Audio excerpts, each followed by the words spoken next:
You are now tuned into Somewhere in the Middle with Sunni and Mo. Hey, hey, hey, hey. Hey, hey, hey, hey. Hey, Don on the beat. Hey, I got so many ups. Everywhere I go, I got so many ups. so many ups. I know they plotting against me. I know it's hate, they wanna kill me, but please don't tempt me, cause I got so many glocks. Hey, ain't none of them empty.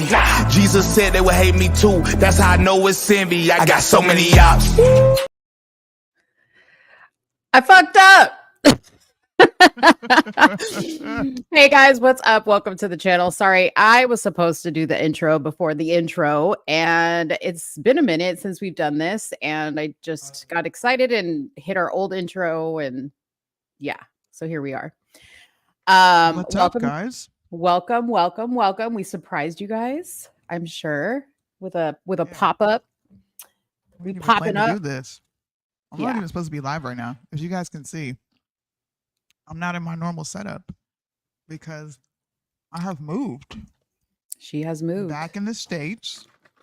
I have to do this like kind of impromptu live in the middle of my living room with my entire house live. So if you hear background noise, it's my family. Don't be like, what's going on?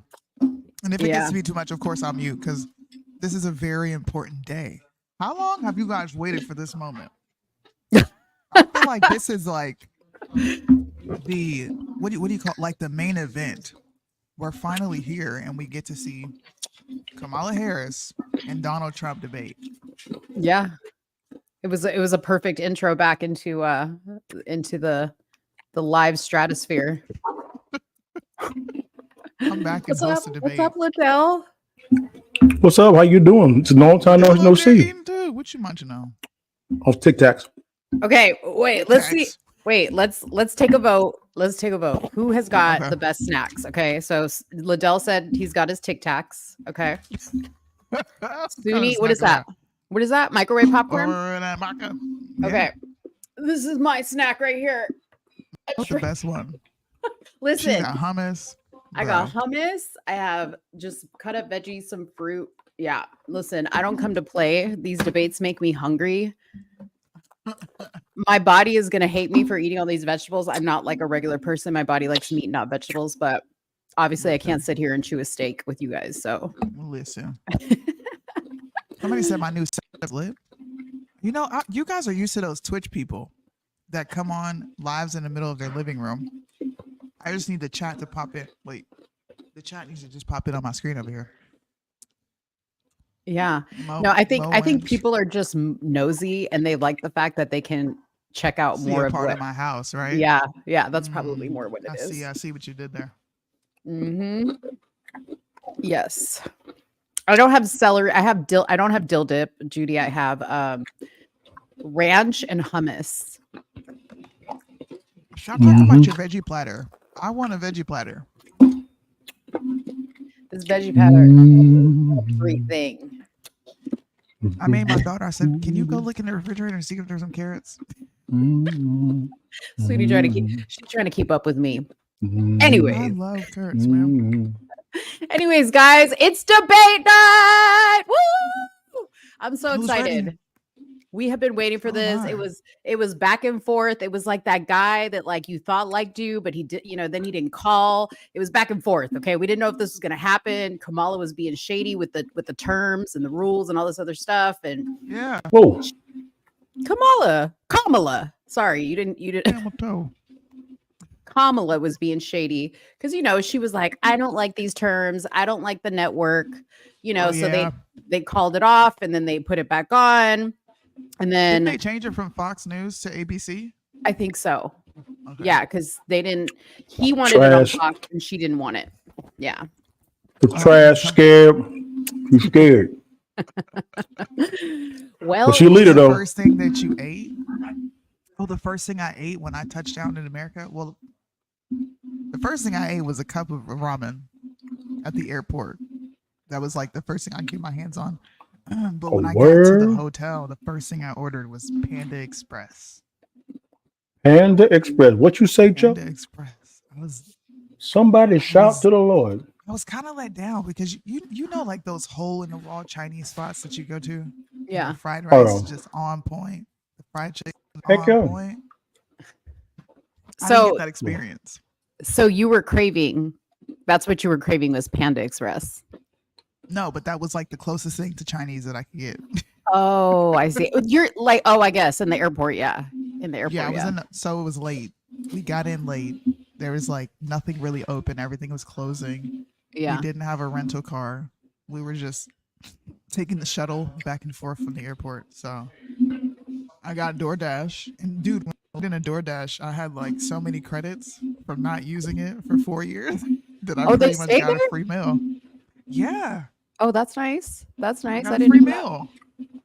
I didn't know that. So Panda Express, guys, it wasn't what it was. I mean, it was Panda and the expressing, but it wasn't like giving what it needed to give. I was so let down. Mhm. Like, man, I don't want Mhm. Chinese. What is this? Liddell, what's been new with you? I haven't talked to you in a minute. What's been new? Oh, nothing much. Just been over here doing what I do, getting it in with the people. And We and over on buying up TikTok low with it, rubbish, trying to take buying over. up lots. And we over here killing TikTok. Oh, you're over there on fun. TikTok? Okay. Killing the game. Okay. Suni was talking to somebody today. This was the dumbest. About what? And I mean it respectfully. Uh-huh. He was the dumbest.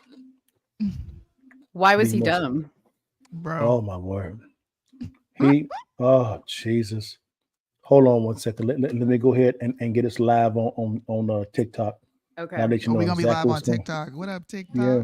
Give me 1 second, y'all. I got you, babe. Are we live on your TikTok talk too, Suni, or just? No, I don't have my screen. I can't. 'Cause Oh, we'll hear too many conflicting. How do you say it? We will be able to hear the TikTok feed as well as our feed, right. and I'm Yeah. trying to limit that. Okay. Yeah, let me see if I'm live.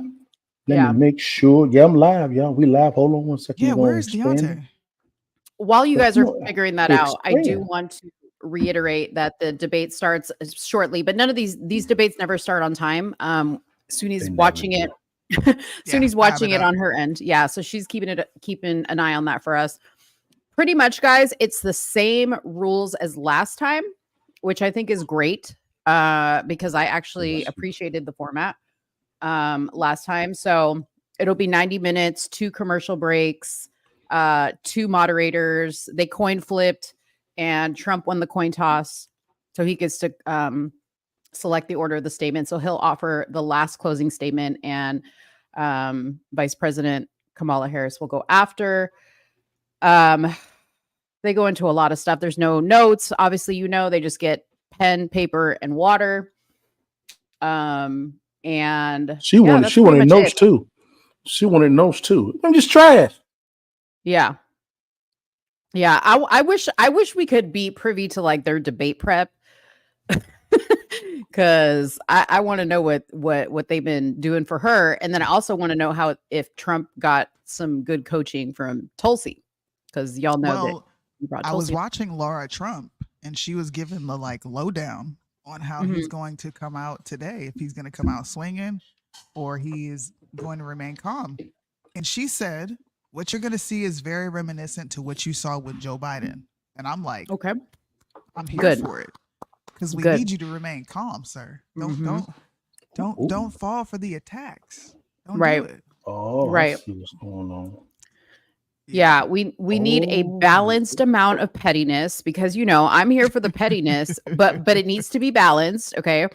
And it needs to be very calculated pettiness. Like, don't go after her Facts. looks, don't go after her race or her skin color or the fact that she's, Yeah. we all know what it is. Don't But call her stupid. That was one thing that, Suni, yes, sir. can you hear me on TikTok? Let me see. Hold on. Mhm. I need a good whooping tonight. It sounded so off. yeah. No, but you guys, he can. You know what? Like, if you guys watch the Candace Owens Rabbi Shmuley debate that was on Piers Morgan, God. that was was the best debate. that was an excellent example of how Trump needs to handle this debate tonight. Candace allowed Rabbi Shmuley to do a lot. Well, he didn't allow her to talk, but she just let him go. Okay. and he sunk his own ship. So, you know, we all know Kamala likes to ramble. Okay, word salad. Yeah, she does.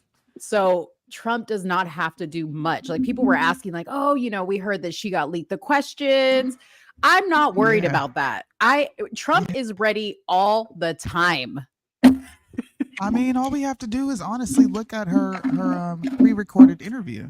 You know, I'm pretty sure she was given those questions beforehand, and even during that pre-recorded interview, she struggled. It was pretty honestly. I personally do not like her. I don't like her character. I don't like the way she talks. She just comes off as a very like disingenuous person, right? Yeah. But it was kind of sad watching her struggle to be able to answer those not even difficult questions, especially he brought out, I'm jealous. So he brought out this. What? So celebrating? You getting ready, huh? Let me go ahead and pop this up real fast. This is only for a special occasion now. Okay. This afternoon, y'all. There was a man that thought he was smart. He was a liberal. And shout out to all the liberals in the chat, whether it be on TikTok or YouTube, whatever you own, baby, what it do, how you feeling, what it is, what it was. But the exact same time, y'all, what tripped me out here, guys, is this Bama gotta be respectful, you know, because Jesus thought he was smart until he engaged Sunni Blanks, now residing in Las Vegas, Nevada, I believe. And what tripped me out, guys, is this here. Is Sunni destroyed this man. It was so bad. Mo, it was so bad. But what? Like how? What happened? They were talking about this. They were talking about government spending, and they centralized on the city of Charlotte because that's where Sunni is from. Sunni was pinpointing how the state is spending the money when it comes to school districts.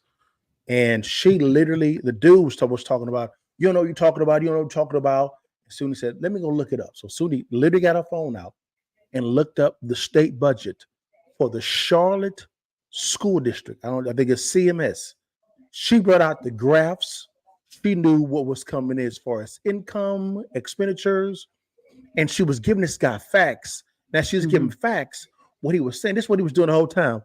Ooh. And I'm like, fool, you know, she like destroying you. The chat going crazy, like, this guy is a buffoon. Like you had some of those trolls talking about she's on welfare. I'm like, I'm not on welfare at all. What are you talking about? I was like, isn't that a bit racist? Did you see a black woman and assume that she's on welfare?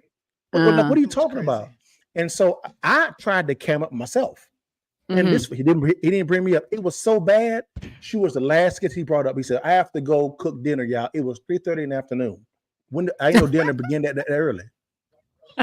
3:30 in the afternoon, dinner time. I'm funny, bro. It was bad.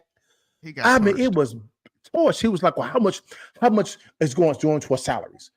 Soon as said 50% of the 2.4 billion is going in salaries. Yeah.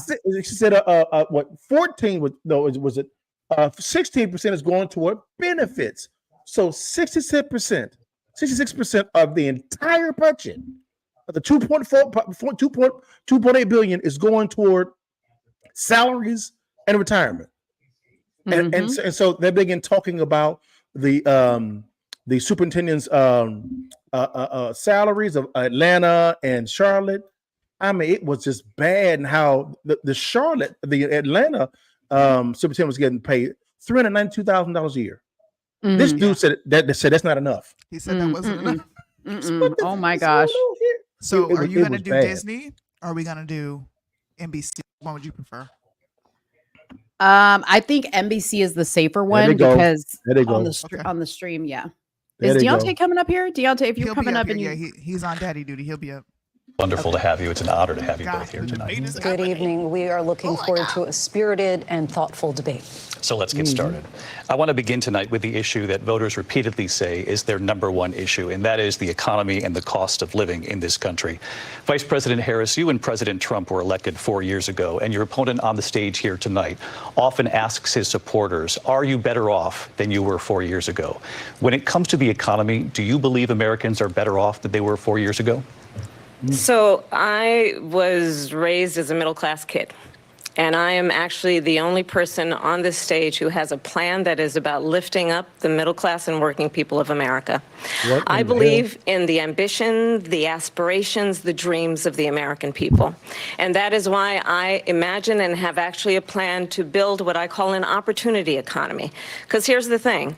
We know that we have a shortage of homes and housing, and the cost of housing is too expensive for far too many people. We know that young families need support to raise their children, and I intend on extending a tax cut for those families of $6,000, which is the largest child tax credit that we have given in a long time, so that those young families can afford to buy a crib, buy a car seat, buy clothes for their children. My passion, one of them, is small businesses. My mother raised my sister and me, but there was a woman who helped raise us. We call her our second mother. She was a small business owner. I love our small businesses. My plan is to give a $50,000 tax deduction to startup small businesses, knowing they are part of the backbone of America's economy. My opponent, on the other hand, his plan is to do what he has done before, which is to provide a tax cut for billionaires and big corporations, which will result in $5 trillion to America's deficit. My opponent has a plan that I call the Trump's sales tax, which would be a 20% tax on everyday goods that you rely on to get through the month. Economists have said that Trump sales tax would actually result for middle-class families in about $4,000 more a year, because of his policies and his ideas about what should be the backs of middle-class people paying for tax cuts for billionaires. President Trump, I'll give you 2 minutes. What the hell? First of all, I have no sales tax. That's an incorrect statement. She knows that. We're doing tariffs on other countries. Other countries are going to finally, after 75 years, pay us back for all that we've done for the world. And the tariff will be substantial in some cases. I took in billions and billions of dollars, as you know, from China. In fact, they never took the tariff off because there was so much money they can't. It would totally destroy everything that they've set out to do. They're taking in billions of dollars from China and other places. They've left the tariffs on. When I had tariffs, and yet I had no inflation. Look, we've had a terrible economy because inflation which is really known as a country buster. It breaks up countries. We have inflation like very few people have ever seen before, probably the worst in our nation's history. We were at 21%, but that's being generous because many things are 50, 60, 70, and 80% higher than they were just a few years ago. This has been a disaster for people, for the middle class, but for every class. On top of that, we have millions of people pouring into our country from prisons and jails, from mental institutions and insane asylums, and they're coming in and they're taking jobs that are occupied right now by African Americans and Hispanics, and also unions. Unions are going to be affected very soon. And you see what's happening. You see what's happening with towns throughout the United States. You look at Springfield, Ohio. You look at Aurora in Colorado. They are taking over the towns. They're taking over buildings. They're going in violently. These are the people that she and Biden led into our country, and they're destroying our country. They're dangerous. They're at the highest level of criminality, and we have to get them out. We have to get them out fast. I created one of the greatest economies in the history of our country. I'll do it again and even better. We are going to get to immigration and border security during this debate, but I would like to let Vice President Harris respond on the economy here. Well, I would love to. Let's talk about what Donald Trump left us. Donald Trump left us the worst unemployment since the Great Depression. Donald Trump left us the worst public health epidemic in a century. Donald Trump left us the worst attack on our democracy since the Civil War.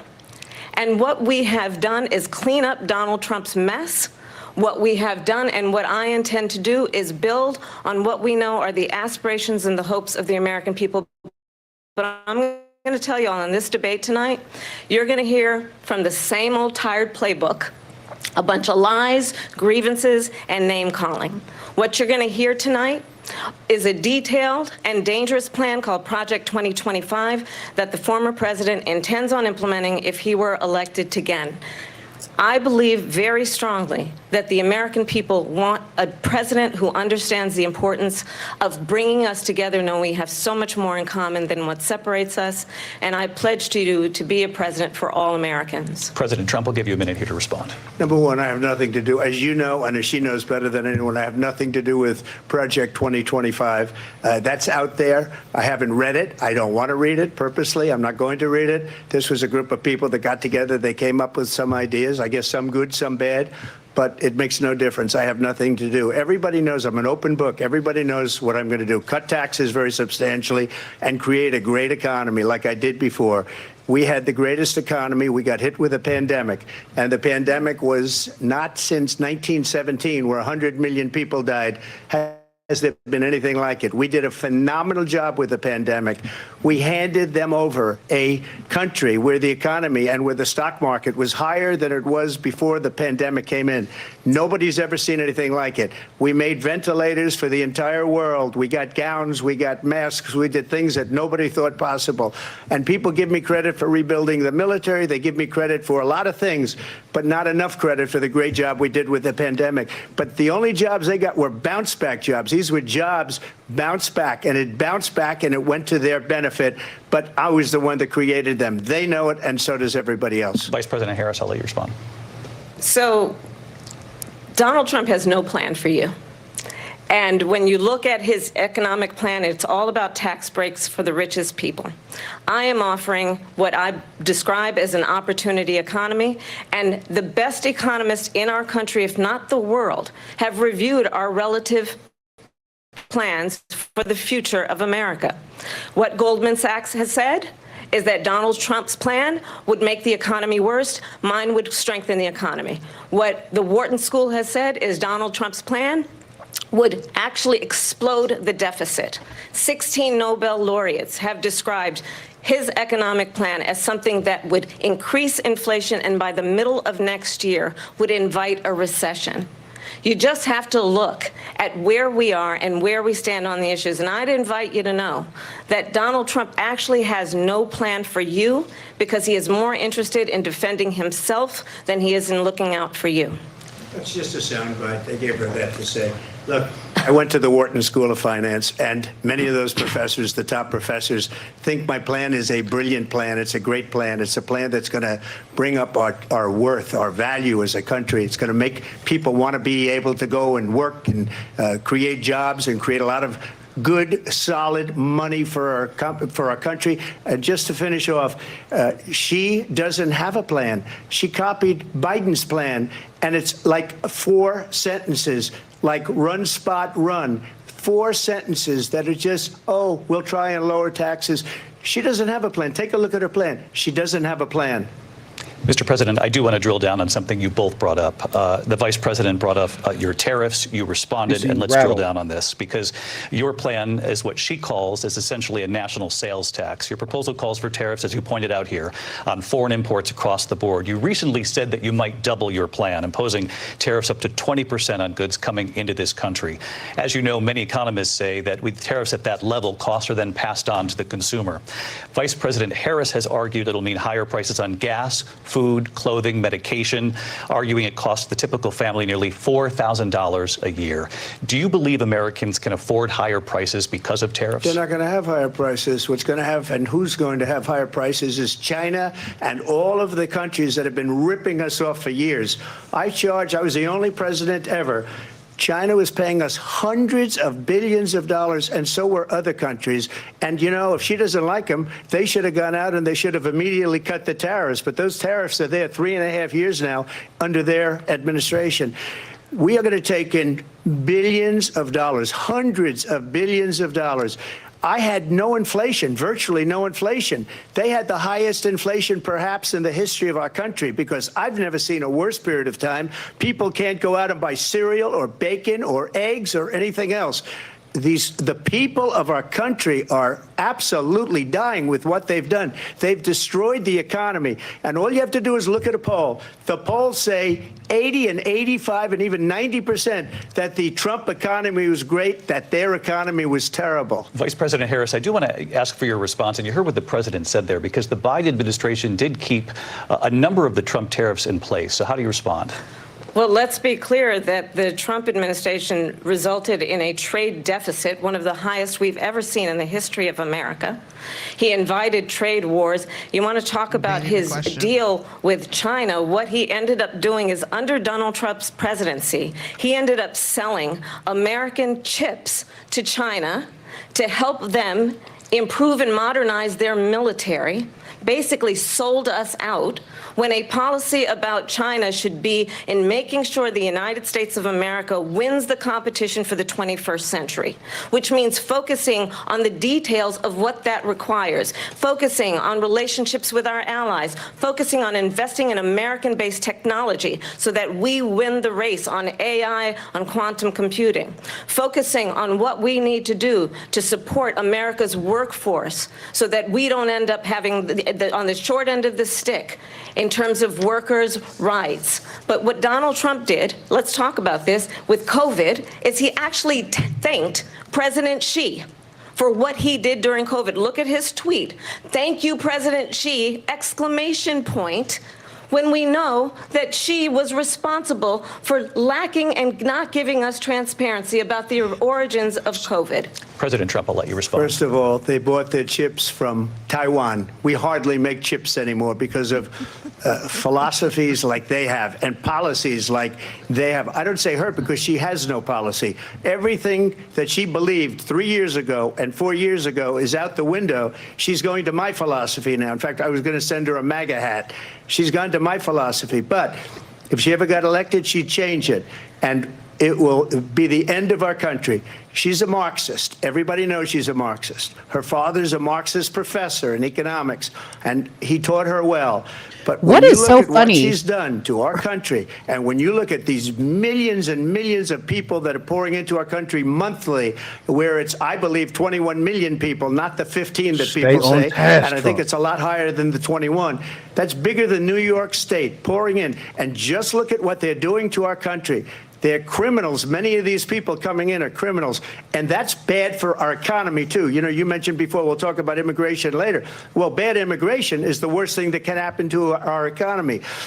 They have, and she has, destroyed our country with policy that's insane. Almost policy that you'd say they have to hate our country. President Trump, thank you. Linsey? I want to turn to the issue of abortion. President Trump, you've often touted that you were able to kill Roe v. Wade. Last year, you said that you were proud to be the most pro-life president in American history. Then last month, you said that your administration would be great for women and their reproductive rights. In your home state of Florida, you surprised many with regard to your 6-week abortion ban, because you initially had said that it was too short. And you said, quote, "I'm going to be voting that we need more than 6 weeks." But then the very next day, you reversed course and said you would vote to support the 6-week ban. Vice President Harris says that women shouldn't trust you on the issue of abortion because you've changed your position so many times. Therefore, why should they trust you? Well, the reason I'm doing that vote is because the plan is, as you know, the vote is, they have abortion in the 9th month. They even have, and you can look at the governor of West Virginia, the previous governor of West Virginia, not the current governor, who's doing an excellent job, but the governor before, he said, the baby will be born, and we will decide what to do with the baby. In other words, we'll execute the baby. And that's why I did that, because that predominates, because they're radical. The Democrats are radical in that. And her vice presidential pick, which I think was a horrible pick, by the way, for our country, because he is really out of it. But her vice presidential pick says abortion in the 9th month is absolutely fine. He also says execution after birth. It's execution, no longer abortion, because the baby is born, is okay. And that's not okay with me, hence the vote. But what I did is something for 52 years they've been trying to get Roe v. Wade into the states. And through the genius and heart and strength of 6 Supreme Court justices, we were able to do that. Now, I believe in the exceptions for rape, incest, and life of the mother. I believe strongly in it. Ronald Reagan did also. 85% of Republicans do. Exceptions. Very important. But we were able to get it, and now states are voting on it. And for the first time, you're going to see, look, this is an issue that's torn our country apart for 52 years. Every legal scholar, every Democrat, every Republican, liberal, conservative, they all wanted this issue to be brought back to the states where the people could vote. And that's what happened. Now, Ohio, the vote was somewhat liberal. Kansas, the vote was somewhat liberal, much more liberal than people would have thought. But each individual state is voting. It's the vote of the people now. It's not tied up in the federal government. I did a great service in doing it. It took courage to do it. And the Supreme Court had great courage in doing it. And I give tremendous credit to those 6 justices. There is no state in this country where it is legal to kill a baby after it's born. Madam Vice President, I want to get your response to President Trump. Well, as I said, you're going to hear a bunch of lies, and that's not actually a surprising fact. Let's understand how we got here. Donald Trump hand-selected 3 members of the United States Supreme Court with the intention that they would undo the protections of Roe v. Wade.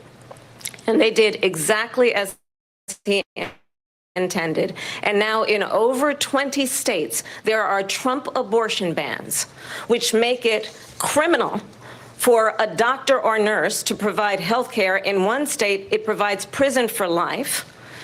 Trump abortion bans that make no exception even for rape and incest, which understand what that means. A survivor of a crime of violation to their body does not have the right to make a decision about what happens to their body next. That is immoral. And one does not have to abandon their faith or deeply held beliefs to agree. The government, and Donald Trump certainly, should not be telling a woman what to do with her body. I have talked with women around our country. You want to talk about this is what people wanted? Pregnant women who want to carry a pregnancy to term, suffering from a miscarriage, being denied care in an emergency room because the healthcare providers are afraid they might go to jail, and she's bleeding out in a car in the parking lot. She didn't want that. Her husband didn't want that. A 12 or 13-year-old survivor of incest being forced to carry a pregnancy to term. They don't want that. And I pledge to you, when Congress passes a bill to put back in place the protections of Roe v. Wade, as President of the United States, I will proudly sign it into law. But understand, if Donald Trump were to be reelected, he will sign a national abortion ban. Understand, in his Project 2025, there would be a national abortion, a monitor that would be monitoring your pregnancies, your miscarriages. I think the American people believe that certain freedoms, in particular the freedom to make decisions about one's own body, should not be made by the government. Thank you, Vice President Harris. Well, there she goes again. It's a lie. I'm not signing a ban, and there's no reason to sign a ban, because we've gotten what everybody wanted. Democrats, Republicans, and everybody else, and every legal scholar wanted it to be brought back into the states, and the states are voting. And it may take a little time, but for 52 years, this issue has torn our country apart, and they've wanted it back in the states. And I did something that nobody thought was possible. The states are now voting. What she says is an absolute lie. And as far as the abortion ban, no, I'm not in favor of abortion ban, but it doesn't matter, because this issue has now been taken over by the states. Would you veto a national abortion ban if it came to your desk? Well, I won't have to, because again, 2 things. Number one, she said she'll go back to Congress. She'll never get the vote. It's impossible for her to get the vote, especially now with the 50-50, essentially 50-50 in both Senate and the House.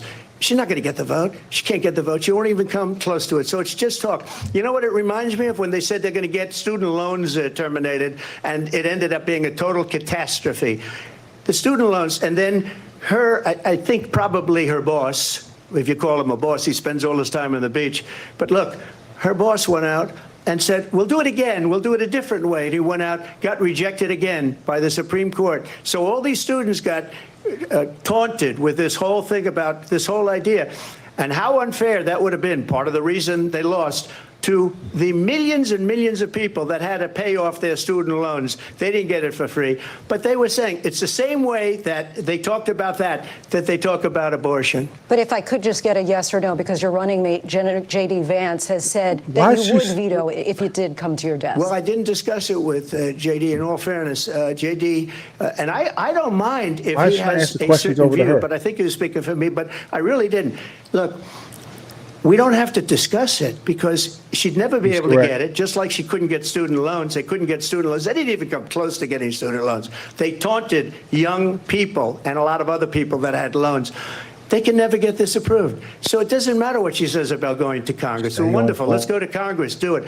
But the fact is that for years they wanted to get it out of Congress and out of the federal government. And we did something that everybody said couldn't be done. And now you have a vote of the people on abortion.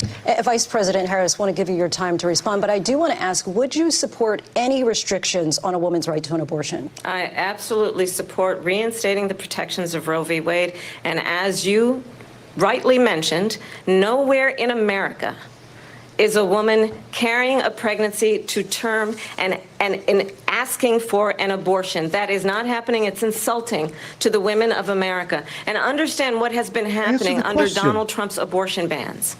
Couples who pray and dream of having a family are being denied IVF treatments. What is happening in our country?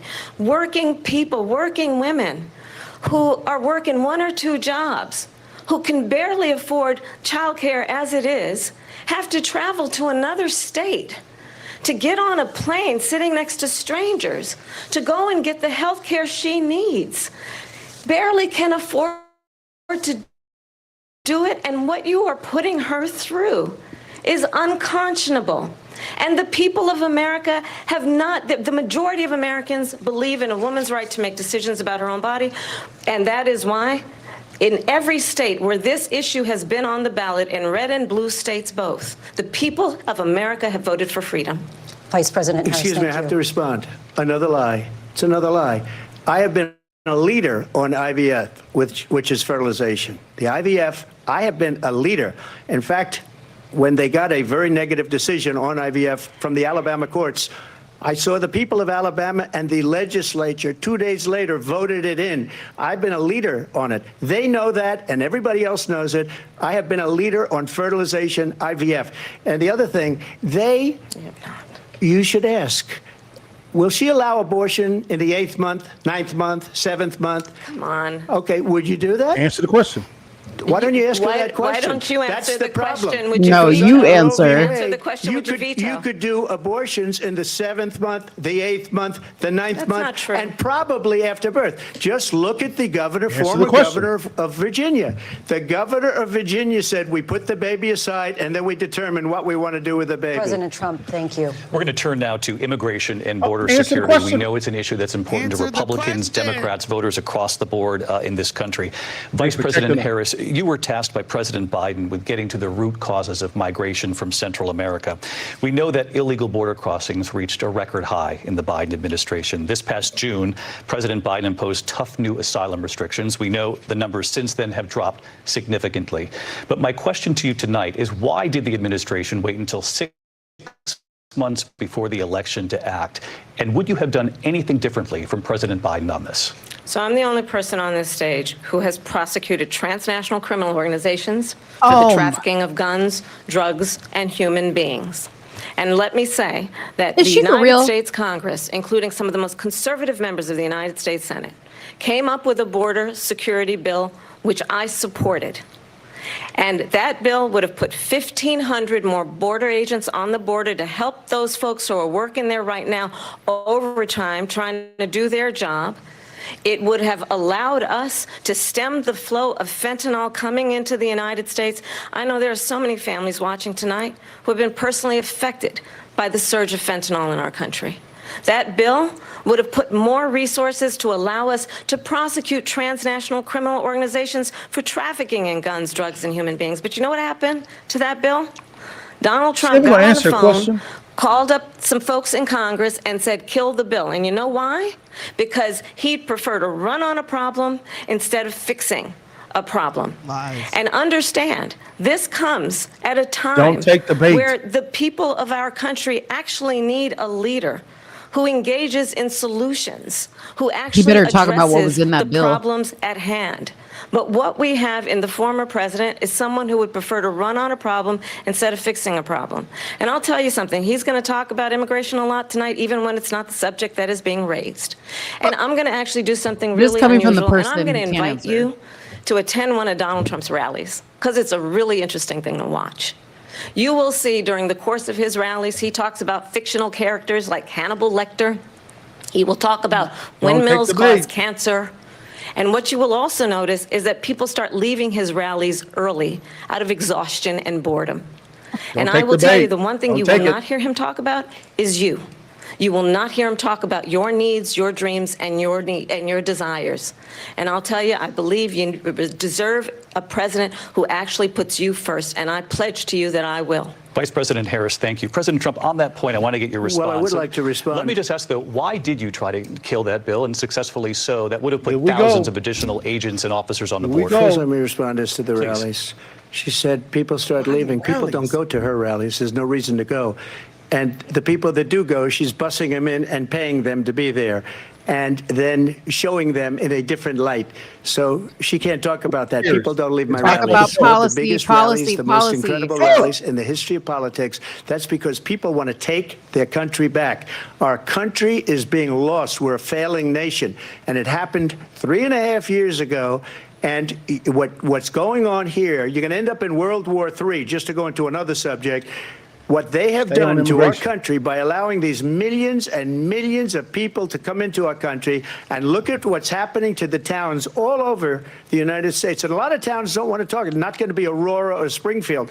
A lot of towns don't want to talk about it because they're so embarrassed by it. In Springfield, they're eating the dogs, the people that came in. They're eating the cats. They're eating the pets of the people that live there. And this is what's happening in our country. And it's a shame. As far as the rallies are concerned, as far as the reason they go is they like what I say. They want to bring our country back. They want to make America great again. It's a very simple phrase, make America great again. She's destroying this country, and if she becomes president, this country doesn't have a chance of success. Not only success, we'll end up being Venezuela on steroids. I just want to clarify here. You bring up Springfield, Ohio, and ABC News did reach out to the city manager there. He told us there have been no credible reports of specific claims of pets being harmed, injured, or abused by individuals within the immigrant community. Well, I've seen people on television. Let me just say here, this is the people on television say my dog was taken and used for food. So maybe he said that, and maybe that's a good thing to say for a city manager. I'm not taking this from but television. But the people I'm on taking it from television the city saying their manager. dog was eaten by the people that went there. Again, the Springfield city manager says there's no evidence of that. Vice President Harris, I'll let you respond to the rest of what you've heard. You talk about extreme. You know, this is, I think, one of the reasons why in this election, I actually have the endorsement of 200 Republicans who have formally worked with President Bush, Mitt Romney, and John McCain, including the endorsement of former Vice President Dick Cheney and Congress member Liz Cheney.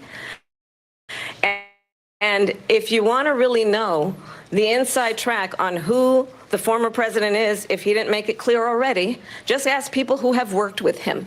His former chief of staff, a four-star general, has said he has contempt for the Constitution of the United States. His former national security advisor has said he is dangerous and unfit. His former secretary of defense has said the nation, the republic, would never survive another Trump term. And when we listen to this kind of rhetoric, when the issues that affect the American people are not being addressed, I think the choice is clear in this election. President Trump, I'll give you a quick minute to respond here. Thank you, because when I hear that, see, I'm a different kind of a person. I fired most of those people, not so graciously. They did bad things or a bad job, I fired them. They never fired one person. They didn't fire anybody having to do with Afghanistan and the Taliban and the 13 people who's were just killed, viciously and violently killed. And I got to know the parents and the family. They didn't fire. They should have fired all those generals, all those top people, because that was one of the most incompetently handled situations anybody has ever seen. So when somebody does a bad job, I fire him. And you take a guy like Esper. He was no good. I fired him. So he writes a book. Another one writes a book. Because with me, they can write books. With nobody else can they. But they have done such a poor job, and they never fire anybody. Look at the economy. Look at the inflation. They didn't fire any of their economists. They have the same people. That's a good way not to have books written about you. But just to finish, I got more votes than any Republican in history by far. In fact, I got more votes than any president, sitting president in history by far. Let me continue on immigration. It was what you wanted to talk about earlier, so let's get back to your deportation proposal that the vice president has reacted to as well. President Trump, you call this the largest domestic deportation operation in the history of our country. You say you would use the National Guard. You say if things get out of control, you'd have no problem using the U.S. military. Police, yes. You also said you would use local police. How would you deport 11 million undocumented immigrants? I know you believe that number is much higher. Take us through this. What does this look like? Will authorities be going door to door in this country? Yeah, it is much higher because of them. They allowed criminals, many millions of criminals. They allowed terrorists. They allowed common street criminals. They allowed people to come in, drug dealers, to come into our country, and they're now in the United States and told by their countries like Venezuela, don't ever come back or we're going to kill you. Do you know that crime in Venezuela and crime in countries all over the world is way down?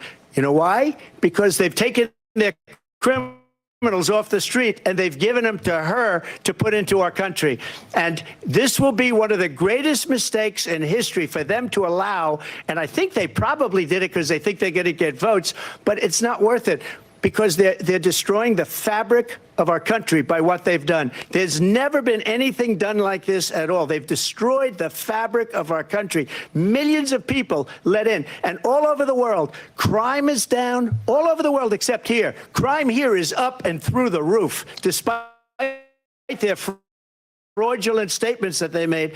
Crime in this country is through the roof. And we have a new form of crime. It's called migrant crime. And it's happening at levels that nobody thought possible. President Trump, as you know, the FBI says overall violent crime is actually coming down in this country. But Vice President Harris, the FBI they were defrauding statements. They didn't include the worst cities. They didn't include the cities with the worst crime. It was a fraud. Just like their number of 818,000 jobs that they said they created turned out to be a fraud. President Trump, thank you. I'll let you respond, Vice President Harris. Well, I think this is so rich coming from someone who has been prosecuted for national security crimes, economic crimes, election interference, has been found liable for sexual assault, and his next big court appearance is in November at his own criminal sentencing. And let's be clear where each person stands on the issue of what is important about respect for the rule of law and respect for law enforcement. The former vice president called for defunding federal law enforcement, 45,000 agents, get this, on the day after he was arraigned on 34 felony counts. So let's talk about what is important in this race. It is important that we move forward, that we turn the page on this same old tired rhetoric and address the needs of the American people, address what we need to do about the housing shortage, which I have a plan for, address what we must do to support our small businesses, address bringing down the price of groceries. But frankly, the American people are exhausted with this same old tired playbook. Vice President Harris, thank you. Excuse me. Every one of those cases was started by them against their political opponent. And I'm winning most of them and I will win the rest on appeal.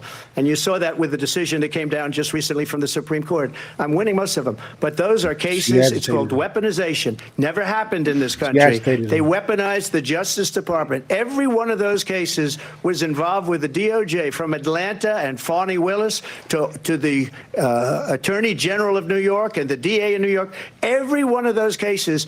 And then they say, oh, he's a criminal. They're the ones that made them go after me. By the way, Joe Biden was found essentially guilty on the documents case. Now, what happened in my documents case? They said, oh, that's the toughest of them all. A complete and total victory. 2 months ago, it was thrown out. It's weaponization, and they used it, and it's never happened in this country. They used it to try and win an election. They're fake cases. President Trump, thank you. A really quick response here, Vice President Harris, on this notion of weaponization of the Justice Department. Well, let's talk about extreme and understand the context in which this election in 2024 is taking place. The United States Supreme Court recently ruled that the former president would essentially be immune from any misconduct if he were to enter the White House again. Understand, this is someone who has openly said he would terminate, I'm quoting, terminate the Constitution of the United States, that he would weaponize the Department of Justice against his political enemies. Someone who has openly expressed disdain for members of our military. Understand what it would mean if Donald Trump were back in the White House with no guardrails. Because certainly we know now the court won't stop him. We know J.D. Vance is not going to stop him.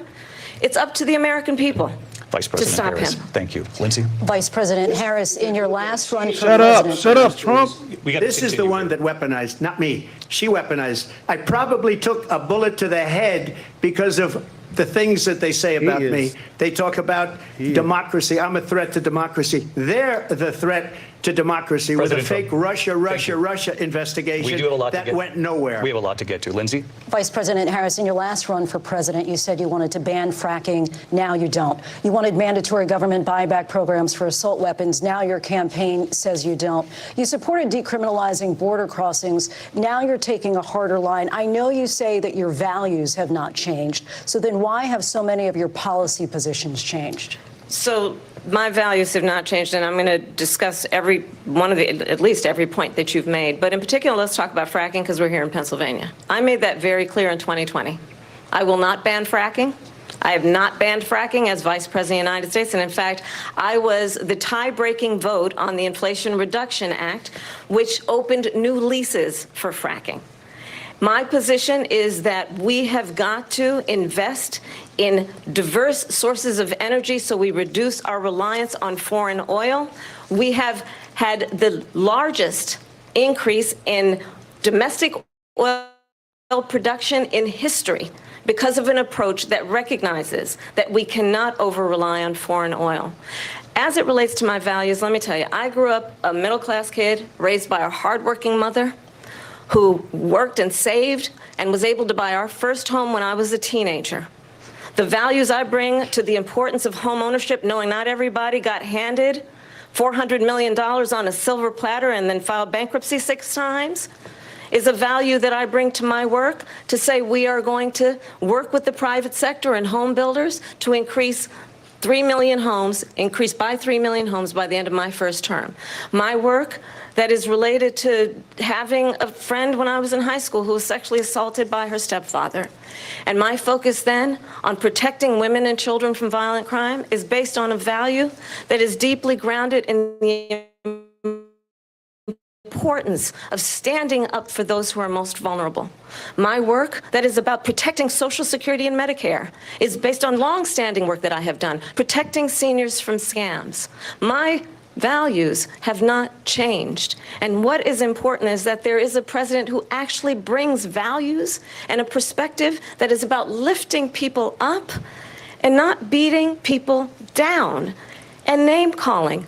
The true measure of the leader is the leader who actually understands the strength is not in beating people down, it's in lifting people up. I intend to be that president. President Trump, your Well, first of response? all, I wasn't given $400 million. I wish I was. My father was a Brooklyn builder, Brooklyn, Queens, and a great father, and I learned a lot from him. But I was given a fraction of that, a tiny fraction, and I built it into many, many billions of dollars, many, many billions. And when people see it, they are even surprised. So we don't have to talk about that. Fracking, she's been against it for 12 years. Defund the police, she's been against that forever. She gave all that stuff up very wrongly, very horribly, and everybody's laughing at it, okay? They're all laughing at it. She gave up at least 12 and probably 14 or 15 different policies. Like, she was big on defund the police. In Minnesota, she went out, wait a minute, I'm talking now, if you don't mind, please. Does that sound familiar? Don't lie. She went out in Minnesota and wanted to let criminals that killed people, that burned down Minneapolis, she went out and raised money to get them out of jail. She just did calm things that down? nobody would ever think of. Now she wants to do transgender operations on illegal aliens that are in prison. This is a radical left liberal that would do this. She wants to confiscate your guns, and she will never allow fracking in Pennsylvania.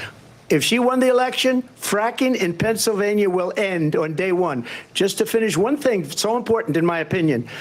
So I got the oil business going like nobody has ever done before. When they took over, they got rid of it, started getting rid of it, and the prices were going up the roof. They immediately let these guys go to where they were. I would have been 5 times, 4 times, 5 times higher, because you're talking about 3.5 years ago. They got it up to where I was because they had no choice, because the prices of energy were quadrupling and doubling. You saw what happened to gasoline. So they said, let's go back to Trump. But if she won the election, the day after that election, they'll go back to destroying our country, and oil will be dead, fossil fuel will be dead. We'll go back to windmills, and we'll go back to solar, where they need a whole desert to get some energy to come out of it. You ever see a solar plant? By the way, I'm a big fan of solar, but they take 400, 500 acres of desert soil. Trump, we have a These lot are of not good issues things that for we the have to get environment. to. They We're should out of time. understand. Thank you. Linsey, thank you. We have an election in just 56 days. And I want to talk about the peaceful transfer of power, which, of course, we all know is a cornerstone of our democracy and the role of a president in a moment of crisis. Mr. President, on January 6th, you told your supporters to march to the Capitol. You said you would be right there with them. The country and the world saw what played out of the Capitol that day, the officers coming under attack. Aides in the West Wing say you watched it unfold on television off the Oval Office. You did send out tweets, but it was more than 2 hours before you sent out that video message telling your supporters to go home. Is there anything you regret about what you did on that day? You just said a thing that isn't covered. Peacefully and patriotically, I said during my speech, not later on. Peacefully and patriotically. And nobody on the other side was killed. Ashley Babbitt was shot by an out-of-control police officer that should have never, ever shot her. It's a disgrace. But we didn't do this group of people that have been treated so badly. I ask, what about all the people that are pouring into our country and killing people that she allowed to pour in? She was the border czar. Remember that. She was the border czar. She doesn't want to be called the border czar because she's embarrassed by the border. In fact, she said at the beginning, well, I'm surprised you're not talking about the border yet. That's because she knows what a bad job they've done. What about those people? When are they going to be prosecuted? When are these people from countries all over the world, not just South America? They're coming in from all over the world, David, all over the world. And crime rates are down all over the world because of it. But let me just when are those, David, when are those people going to be prosecuted? When are the people that burned down Minneapolis going to be prosecuted? Or in Seattle? They went into Seattle. They took over a big percentage of the city of Seattle. When are those people going to be prosecuted? But let me just ask you. You might ask her that question. You were the president. You were watching it unfold on television. It's a very simple question as we move forward toward another election. Is there anything you regret about what you did on that day? Yes, sir. I had nothing to do with that other than they asked me to make a speech. I showed up for a speech. I said, I think it's going to be big. I went to Nancy Pelosi and the mayor of Washington, D.C., and the mayor put it back in writing, as you know. I said, you know, this is going to be a very big rally or whatever you want to call it. And again, it wasn't done by me. It was done by others. I said, I'd like to give you 10,000 National Guard or soldiers They rejected me. Nancy Pelosi rejected me. It was just 2 weeks ago. Her daughter has a tape of her saying she is fully responsible for what happened. They want to get rid of that tape. It would have never happened if Nancy Pelosi and the mayor of Washington did their jobs. I wasn't responsible for security. Nancy Pelosi was responsible. She didn't do her job. The question was about you as president, not about former Speaker Pelosi, but I do want Vice President Harris to respond here. I was at the Capitol on January 6th. I was the vice president-elect. I was also an acting senator. I was there. And on that day, the President of the United States incited a violent mob to attack our nation's capital, to desecrate our nation's capital. On that day, 140 law enforcement officers were injured, and some died. And understand, the former president has been indicted and impeached for exactly that reason. But this is not an isolated situation. Let's remember Charlottesville, where there was a mob of people carrying tiki torches, spewing anti-Semitic hate. And what did the president then at the time say? There were fine people on each side. Let's remember that when it came to the Proud Boys, a militia, the president said, the former president said, stand back and stand by. So for everyone watching who remembers what January 6th was, I say, we don't have to go back. Let's not go back. We're not going back. It's time to turn the page. And if that was a bridge too far for you, well, there is a place in our campaign for you to stand for country, to stand for our democracy, to stand for rule of law, and to end the chaos, and to end the approach that is about attacking the foundations of our democracy because you don't like the outcome. And be clear on that point. Donald Trump, the candidate, has said in this election there will be a bloodbath if this and the outcome of this election is not to his liking. Let's turn the page on this. Let's not go back. Let's chart a course for the future and not go backwards to the past. Let me just follow up here. It was a different term, and it was a term that related to energy because they've destroyed our energy business. That was where bloodbath was. Also, on Charlottesville, that story has been, as you would say, debunked. Laura Ingraham, Sean Hannity, Jesse, all of these people, they covered it. If they go an extra sentence, they will see it was perfect. It was debunked in almost every newspaper. But they still bring it up, just like they bring 2025 up. They bring all of this stuff up. I ask you this. You talk about the Capitol. Why are we allowing these millions of people to come through on the southern border? How come she's not doing anything? And I'll tell you what I would do, and I would be very proud to do it. I would say we would both leave this debate right now. I'd like to see her go down to Washington, D.C. during this debate because we're wasting a lot of time. Go down to, because she's been so bad, it's so ridiculous. Go down to Washington, D.C. and let her sign a bill to close up the border because they have the right to do it. They don't need bills. They have the right to do it. The President of the United States, you'll get him out of bed. You'll wake him up at 4 o'clock in the afternoon. You'll say, come on down to the office. Let's sign a bill. If he signs a bill that the border is closed, all he has to do is say it to the Border Patrol, who are phenomenal. If they do that, the border is closed. Those people are killing many people, unlike J6. We talked immigration here tonight. I do want to focus on this next issue to both of you because it really brings us this into focus, truth in these times that we're living in. Mr. President, for 3.5 years after you lost the 2020 election, you repeatedly falsely claimed that you won, many times saying you won in a landslide. In the past couple of weeks leading up to this debate, you have said, quote, you lost by a whisker, that you, quote, didn't quite make it, that you came up a little bit short. Are you now acknowledging that you lost in 2020? No, I don't acknowledge that at all. But I said that sarcastically. You know that. It was said, oh, we lost by a whisker. That was said sarcastically.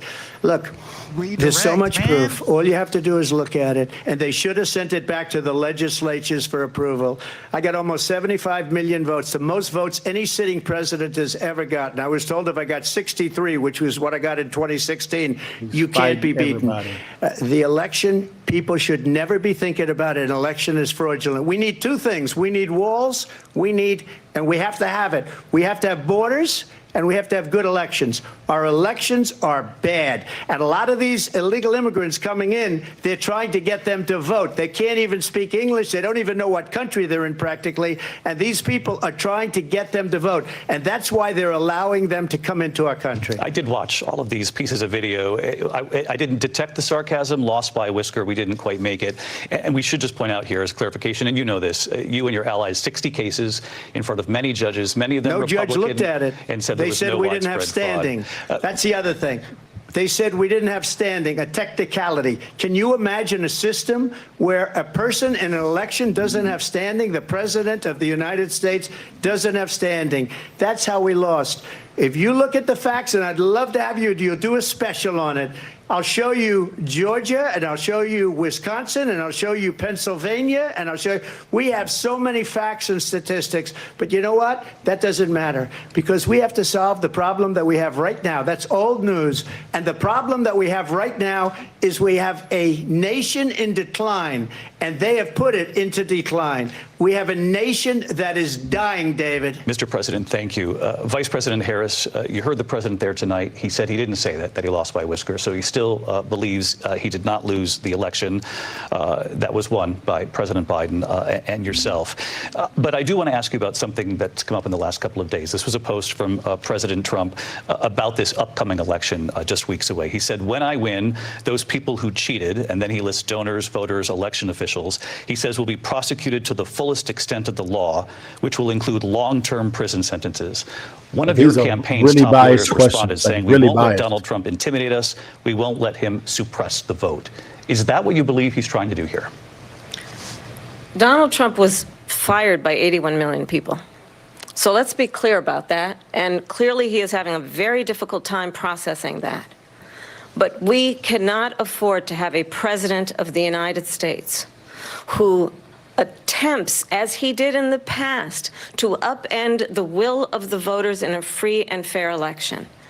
And I'm going to tell you that I have traveled the world as Vice President of the United States, and world leaders are laughing at Donald Trump. I have talked with military leaders, some of whom worked with you, and they say you're a disgrace. And when you then talk in this way in a presidential debate and deny what over and over again are court cases you have lost because you did, in fact, lose that election, it leads one to believe that perhaps we do not have in the candidate to my right the temperament or the ability to not be confused about fact. That's deeply troubling, and the American people deserve better. I'll give you 1 minute to respond, Mr. President. Let me just say about world leaders. Viktor Orban, one of the most respected men, they call him a strong man. He's a tough person, smart. Prime Minister of Hungary. They said, why is the whole world blowing up? 3 years ago it wasn't. Why is it blowing up? He said, because you need Trump back as president. They were afraid of him. China was afraid, and I don't like to use the word afraid, but I'm just quoting him. China was afraid of him. North Korea was afraid of him. Look at what's going on with North Korea, by the way. He said Russia was afraid of him. I ended the Nord Stream 2 pipeline, and Biden put it back on day one, but he ended the XL pipeline. The XL pipeline in our country, he ended that, but he let the Russians build a pipeline going all over Europe and heading into Germany, the biggest pipeline in the world. Look, Viktor Orban said it. He said the most respected, most feared person is Donald Trump. We had no problems when Trump was president, but when this weak, pathetic man that you saw at a debate just a few months ago, that if he weren't in that debate, he'd be running instead of her. She got no votes. He got 14 million votes. What you did, you talk about a threat to democracy. He got 14 million votes, and they threw him out of office. And you know what? I'll give you a little secret. He hates her. He can't stand her. But he got 14 million votes. They threw him out. She got 0 votes. And when she ran, she was the first one to leave because she failed. And now she's running. I don't understand it, but I'm okay with it because your time is I think we're going to do very well. We've got a lot more to get to. Turning now to the Israel. Israel-Hamas war and the hostages who are still being held, Americans among them. Vice President Harris, in December, you said, quote, Israel has a right to defend itself, but you added, quote, it matters how, saying international humanitarian law must be respected. Israel must do more to protect innocent civilians. You said that 9 months ago. Now an estimated 40,000 Palestinians are dead. Nearly 100 hostages remain. Just last week, Prime Minister Benjamin Netanyahu said there's not a deal in the making. President Biden has not been able to break through the stalemate. How would you do it? Well, let's understand how we got here. On October 7, Hamas, a terrorist organization, slaughtered 1,200 Israelis, many of them young people who were simply attending a concert. Women were horribly raped. And so absolutely, I said then, I say now, Israel has a right to defend itself. We would. And how it does so matters, because it is also true far too many innocent Palestinians have been killed, children, mothers. What we know is that this war must end. It must end immediately, and the way it will end is we need a ceasefire deal and we need the hostages out. And so we will continue to work around the clock on that. Work around the clock, also understanding that we must chart a course for a two-state solution. And in that solution, there must be security for the Israeli people and Israel, and in equal measure for the Palestinians. But the one thing I will assure you always, I will always give Israel the ability to defend itself, in particular as it relates to Iran and any threat that Iran and its proxies pose to Israel. But we must have a two-state solution where we can rebuild Gaza, where the Palestinians have security, self-determination, and the dignity they so rightly deserve. President Trump, how would you negotiate with Netanyahu and also Hamas in order to get the hostages out and prevent the killing of more innocent civilians in Gaza? If I were president, it would have never started. If I were president, Russia would have never, ever, I know Putin very well, he would have never, and there was no threat of it either, by the way, for 4 years, have gone into Ukraine and killed millions of people when you add it up, far worse than people understand what's going on over there. But when she mentions about Israel, all of a sudden, she hates Israel. She wouldn't even meet with Netanyahu when he went to Congress to make a very important speech. She refused to be there because she was at a sorority party of hers. She wanted to go to the sorority party. She hates Israel. If she's president, I believe that Israel will not exist within 2 years from now. And I've been pretty good at predictions, and I hope I'm wrong about that one. She hates Israel. At the same time, in her own way, she hates the Arab population because the whole place is going to get blown up. Arabs, Jewish people, Israel will be gone. It would have never happened. Iran was broke under Donald Trump. Now Iran has $300 billion because they took off all the sanctions that I had. Iran had no money for Hamas or Hezbollah or any of the 28 different spheres of terror. And they are spheres of terror, horrible terror. They had no money. It was a big story, and you know it. You covered it very well, actually. They had no money for terror. They were broke. Now they're a rich nation, and now what they're doing is they're spreading that money around. Look at what's happening with the Houthis and Yemen. Look at what's going on in the Middle East. This would have never happened. I will get that settled and fast, and I'll get the war with Ukraine and Russia ended. If I'm president-elect, I'll get it done before even becoming president. Vice President Harris, he says you hate Israel. That's absolutely not true. I have my entire career and life supported Israel and the Israeli people. He knows that. He's trying to, again, divide and distract from the reality, which is it is very well known that Donald Trump is weak and wrong on national security and foreign policy. It is well known that he admires dictators, wants to be a dictator on day one, according to himself. It is well known that he said of Putin that he can do whatever the hell he wants and go into Ukraine. It is well known that he said when Russia went into Ukraine, it was brilliant. It is well known he exchanged love letters with Kim Jong-un, and it is absolutely well known that these dictators and autocrats are rooting for you to be president again because they're so clear they can manipulate you with flattery and favors. And that is why so many military leaders who you have worked with have told me you are a disgrace. That is why we understand that we have to have a president who is not consistently weak and wrong on national security, including the importance of upholding and respecting in highest regard our military. Vice President Harris, thank you. They're the ones, and she's the one that caused it, that's weak on national security by allowing every nation last month for the year, 168 different countries sending people into our country. Their crime rates are way down. Putin endorsed her last week, said, I hope she wins. And I think he meant it, because what he's gotten away with is absolutely incredible. It wouldn't have happened with me. The leaders of other countries think that they're weak and incompetent, and they are. They're grossly incompetent. And I just ask one question. Why does Biden go in and kill the Keystone Pipeline and approve the single biggest deal that Russia's ever made, Nord Stream 2, the biggest pipeline anywhere in the world going to Germany and all over Europe? Because they're weak and they're ineffective. And Biden, by the way, President gets paid Trump, a lot of money. Thank you. We have a lot of issues to get to. We'll be right back with much more of this historic ABC News presidential debate from the National Constitution Center right here in Philadelphia. Back in a moment. Wow. Listen, Trump is getting his ass handed to him. He's definitely not the one handing it. Us for damn sure.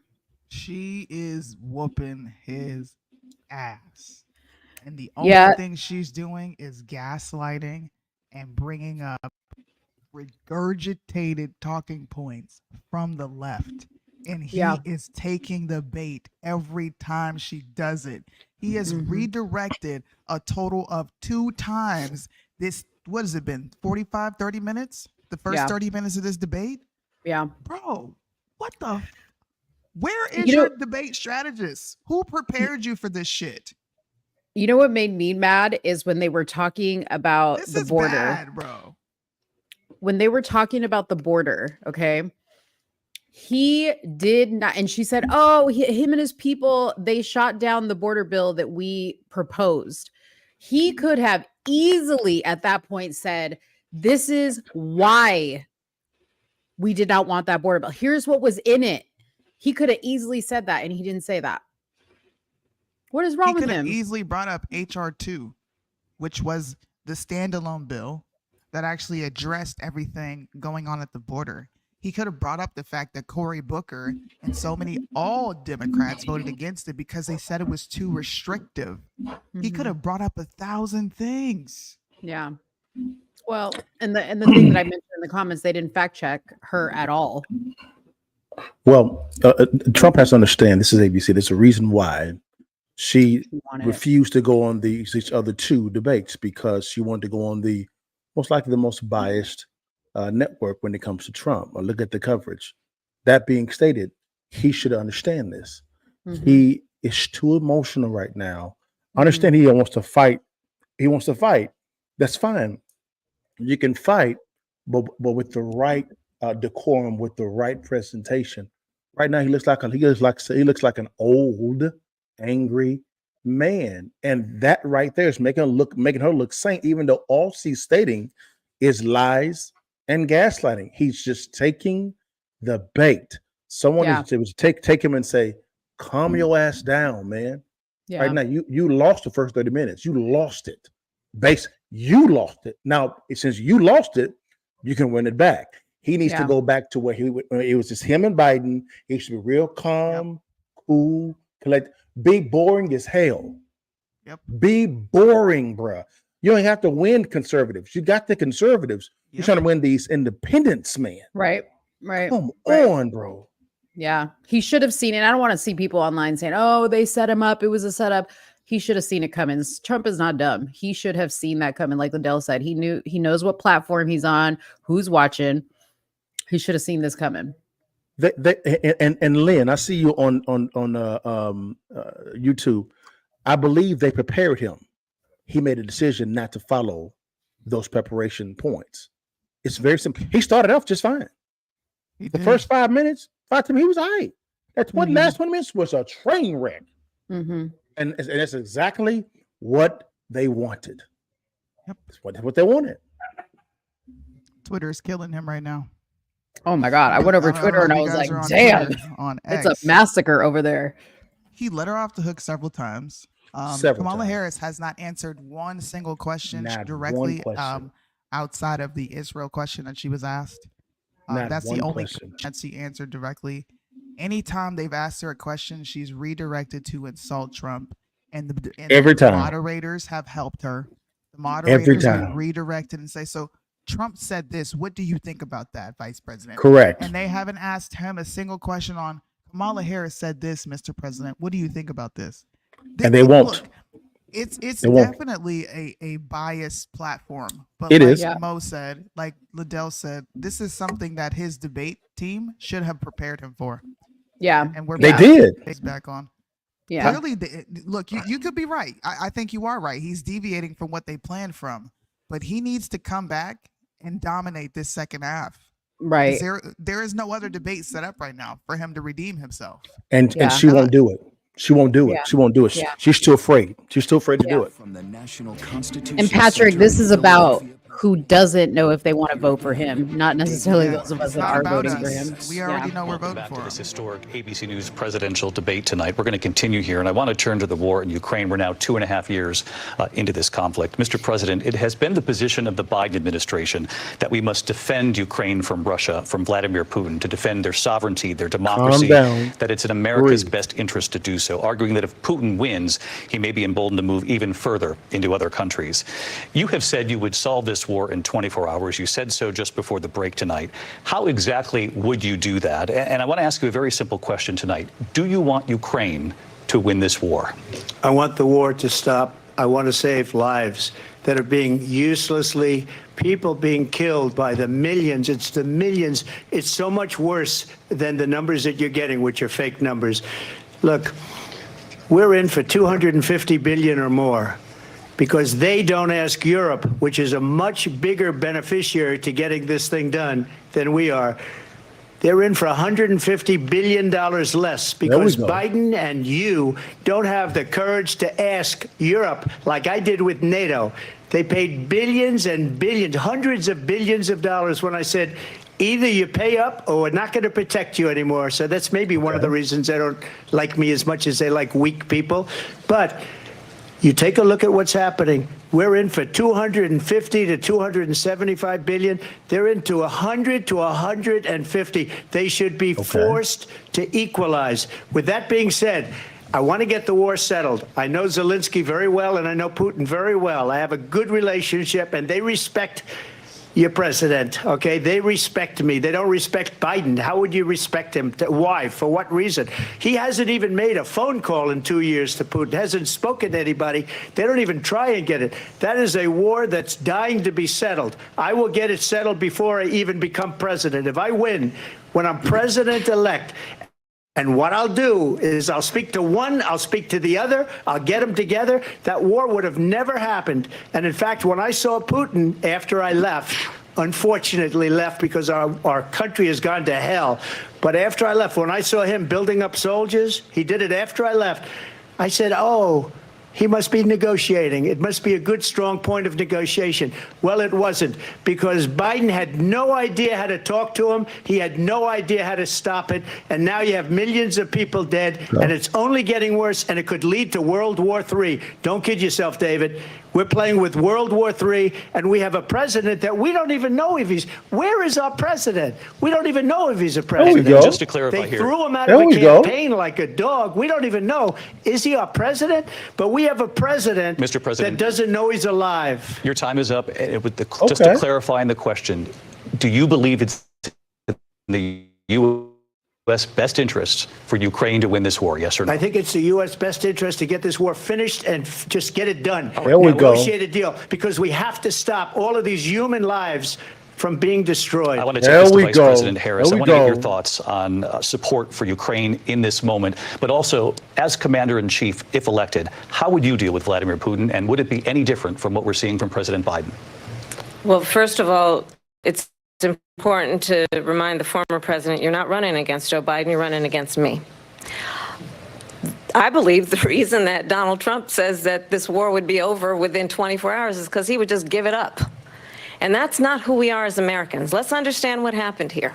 I actually met with Zelensky a few days before Russia invaded, tried through force to change territorial boundaries, to defy one of the most important international rules and norms, which is the importance of sovereignty and territorial integrity. And I met with President Zelensky. I shared with him American intelligence about how he could defend himself. Days later, I went to NATO's eastern flank, to Poland and Romania. And through the work that I and others did, we brought 50 countries together to support Ukraine in its righteous defense.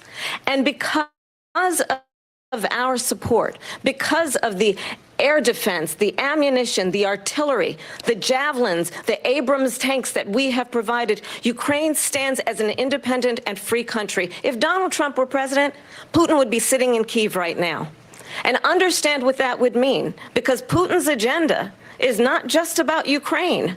Understand why the European allies and our NATO allies are so thankful that you are no longer president, and that we understand the importance of the greatest military alliance the world has ever known, which is NATO, and what we have done to preserve the ability of Zelensky and the Ukrainians to fight for their independence.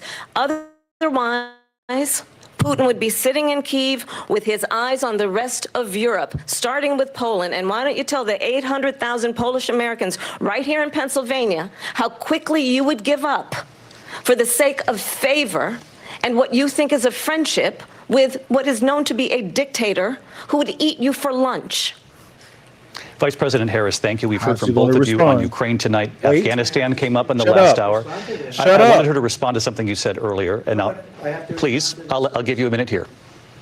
Putin would be sitting in Moscow, and he wouldn't have lost 300,000 men and women, but he would have been sitting in Moscow. Quiet, please. He would have been sitting in Moscow, much happier than he is right now. But eventually, you know, he's got a thing that other people don't have. He's got nuclear weapons. They don't ever talk about that. He's got nuclear weapons. Nobody ever thinks about that. And eventually, maybe he'll use them, and maybe he hasn't been that threatening. But he does have that, something we don't even like to talk about. Nobody likes to talk about it. But just so you understand, they sent her to negotiate peace before this war started. 3 days later, he went in and he started the war because everything they said was weak and stupid. They said the wrong things. That war should have never started. She was the emissary. They sent her in to negotiate with Zelensky and Putin, and she did. And the war started 3 days later. And that's the kind of talent we have with her. She's worse than Biden. In my opinion, I think he's the worst president in the history of our country. She goes down as the worst vice president in the history of our country. But let me tell you something. She is a horrible negotiator. They sent her in to negotiate. As soon as they left, Putin did the invasion. President Trump, thank you. You did bring up something. You said she went to negotiate with Vladimir Putin. Vice President Harris, have you ever met Vladimir Putin? Can you clarify tonight? Yet again, I said it at the beginning of this debate, you're going to hear a bunch of lies coming from this fellow. And that is another one. When I went to meet with President Zelensky, I've now met with him over 5 times. The reality is it has been about standing as America always should, as a leader upholding international rules and norms, as a leader who shows strength, understanding that the alliances we have around the world are dependent on our ability to look out for our friends and not favor our enemies because you adore strongmen instead of caring about democracy. And that is very much what is at stake here. The President of the United States is Commander-in-Chief, and the American people have a right to rely on a president who understands the significance of America's role and responsibility in terms of ensuring that there is stability and ensuring we stand up for our principles and not sell them for the benefit of personal flattery.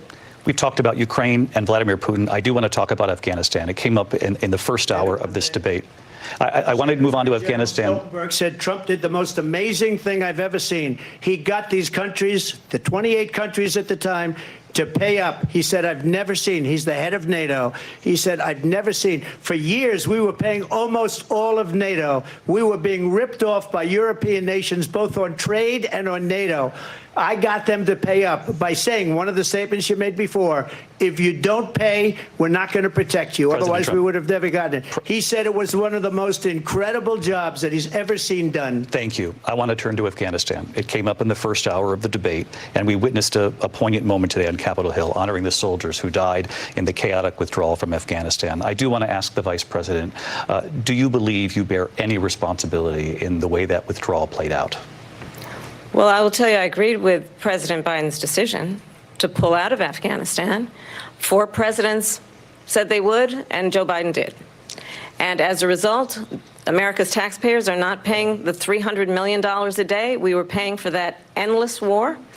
And as of today, there is not one member of the United States military who is in active duty in a combat zone in any war zone around the world, the first time this century. But let's understand how we got to where we are. Donald Trump, when he was president, negotiated one of the weakest deals you can imagine. He calls himself a deal maker. Even his national security advisor said it was a weak, terrible deal. And here's how it went down. He bypassed the Afghan government. He negotiated directly with a terrorist organization called the Taliban.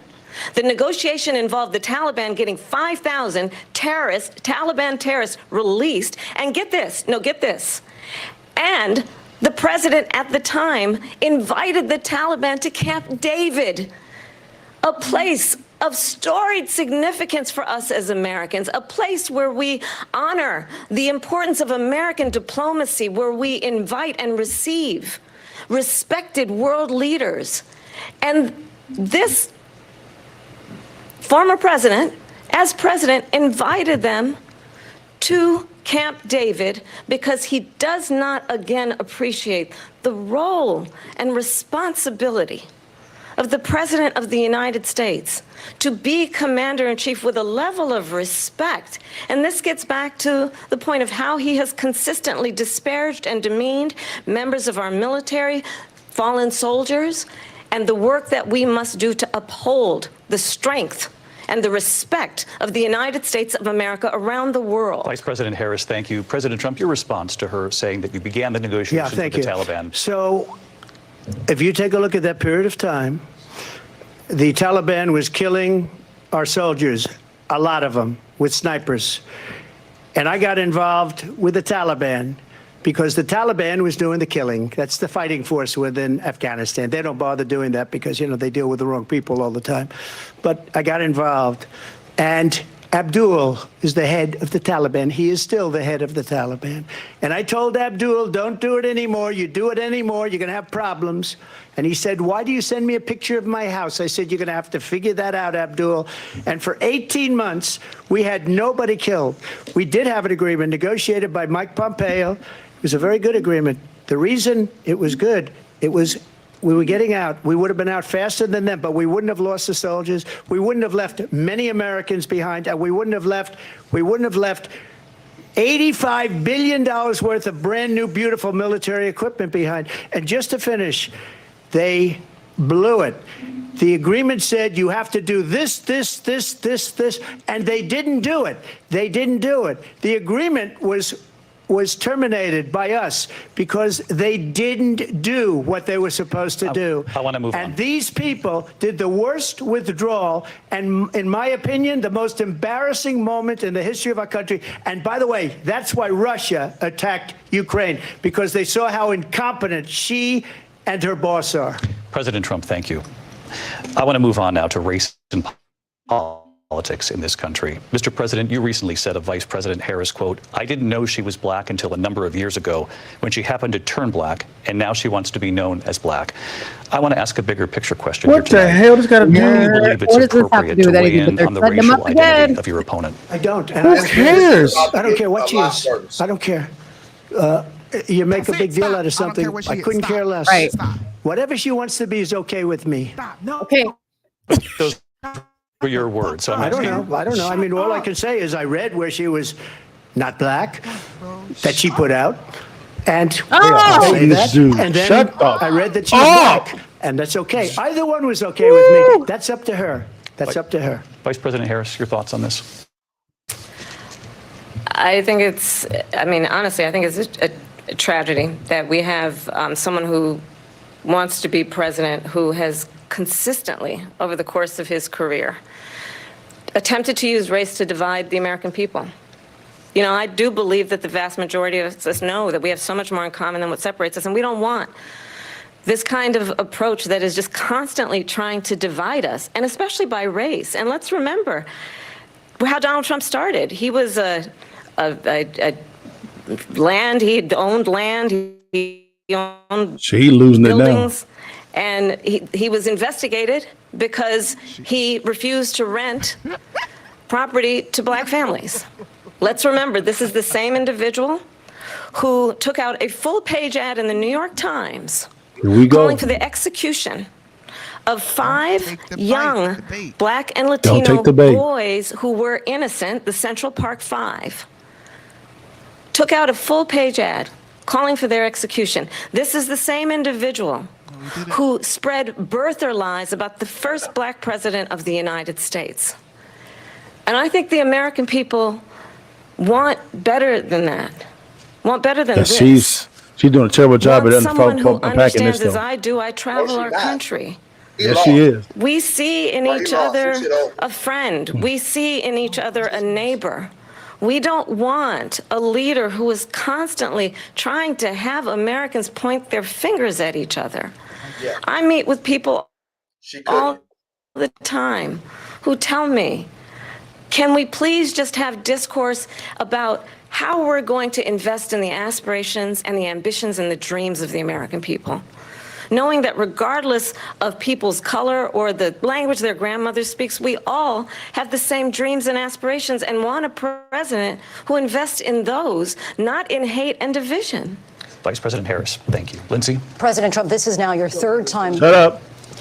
This is the most divisive presidency in the history of our country. There's never been anything like it. They're destroying our country, and they come up with things like what she just said, going back many, many years, when a lot of people, including Mayor Bloomberg, agreed with me on the Central Park 5. They admitted, they said, they pled guilty. Why do you? And I said, well, if they pled guilty, they badly hurt a person, killed a person ultimately. There they go. And if they pled guilty, then they pled, we're not guilty. But this is a person that has to stretch back years, 40, 50 years ago, because there's nothing now. I built one of the greatest economies in the history of the world, and I'm going to build it again. It's going to be bigger, better, and stronger. But they're destroying our economy. They have no idea what a good economy is. Their oil policies, every single policy. And remember this, she is Biden. You know, she's trying to get away from Biden. I don't know the gentleman, she says. She is Biden. The worst inflation we've ever had, a horrible economy because inflation has made it so bad. And she can't get away with that. Thank you. Your time is up. I Linsey. want to respond to that, though. I want to just respond briefly. Clearly, I am not Joe Biden, and I am certainly not Donald Trump. And what I do offer is a new generation of leadership for our country, one who believes in what is possible, one who brings a sense of optimism about what we can do instead of always disparaging the American people.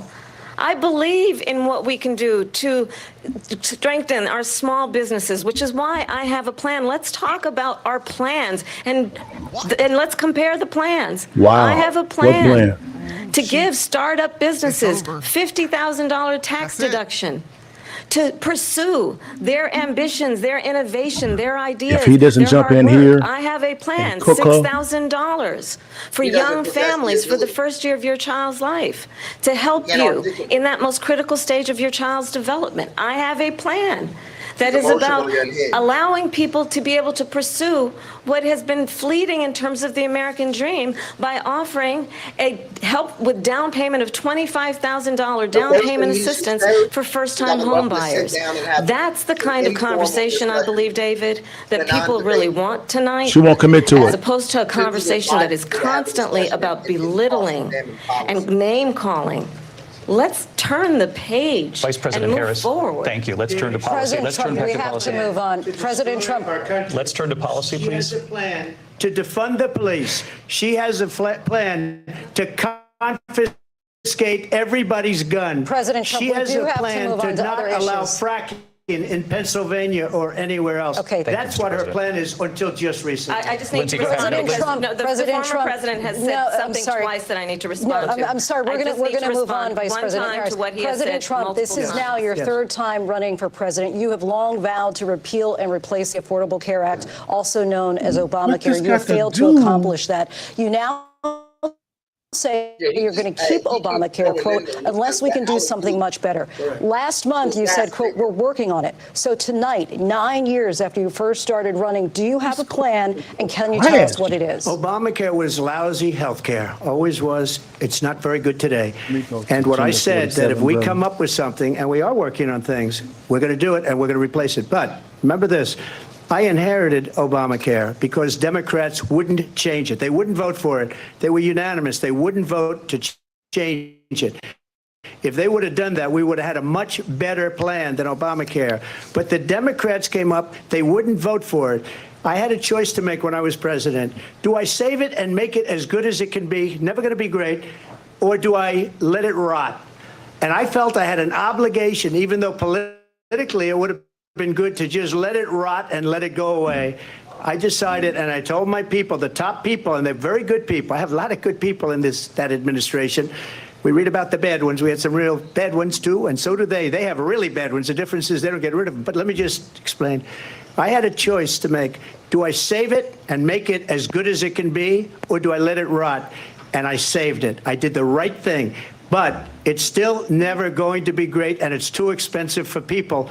And what we will do is we're looking at different plans. If we can come up with a plan that's going to cost our people, our population, less money and be better health care than Obamacare, then I would absolutely do it. But until then, I'd run it as good as it can be run. So just a yes or no, you still do not have a plan? I have concepts of a plan. I'm not president right now.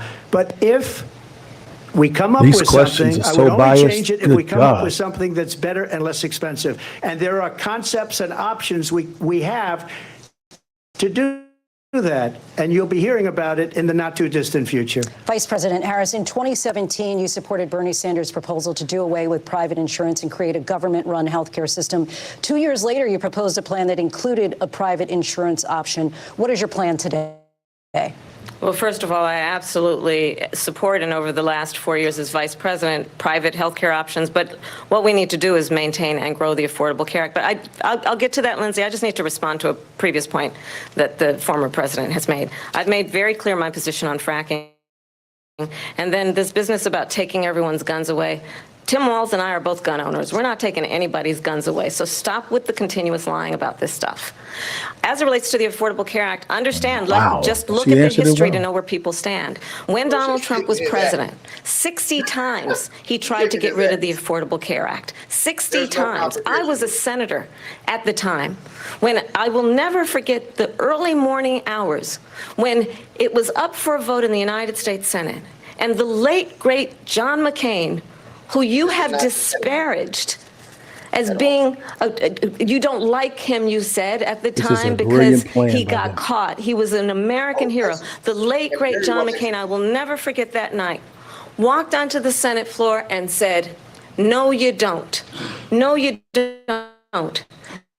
No, you don't get rid of the Affordable Care Act. You have no plan. And what the Affordable Care Act has done is eliminate the ability of insurance companies to deny people with pre-existing conditions. I don't have to tell the people watching tonight, you remember what that was like? Remember when an insurance company could deny if a child had asthma, if someone was a breast cancer survivor, if a grandparent had diabetes?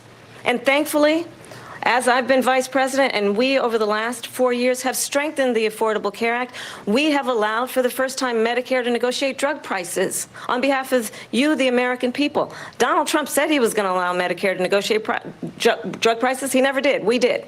And now we have capped the cost of insulin at $35 a month. Since I've been vice president, we have capped the cost of prescription medication for seniors at $2,000 a year.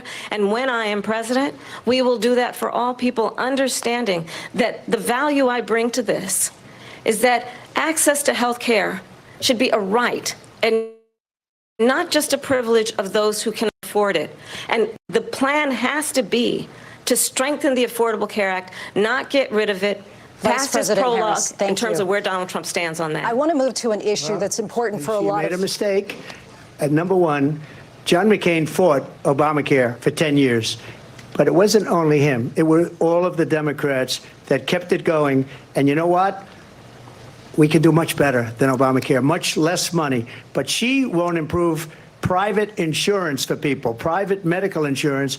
That's another thing she doesn't want to get. People are paying privately for insurance that have worked hard and made money, and they want to have private. She wants everybody to be on government insurance where you wait 6 months for an operation that you need immediately. President Trump, thank you. We have another issue that we'd like to get to that's important for a number of Americans, in particular younger voters, and that's climate change. President Trump, with regard to the environment, you say that we have to have clean air and clean water. Vice President Harris, you call climate change an existential threat. Perfect the question setup to you both tonight is, what would you do to fight climate change? And Vice President Harris, we'll start with you. 1 minute for you each.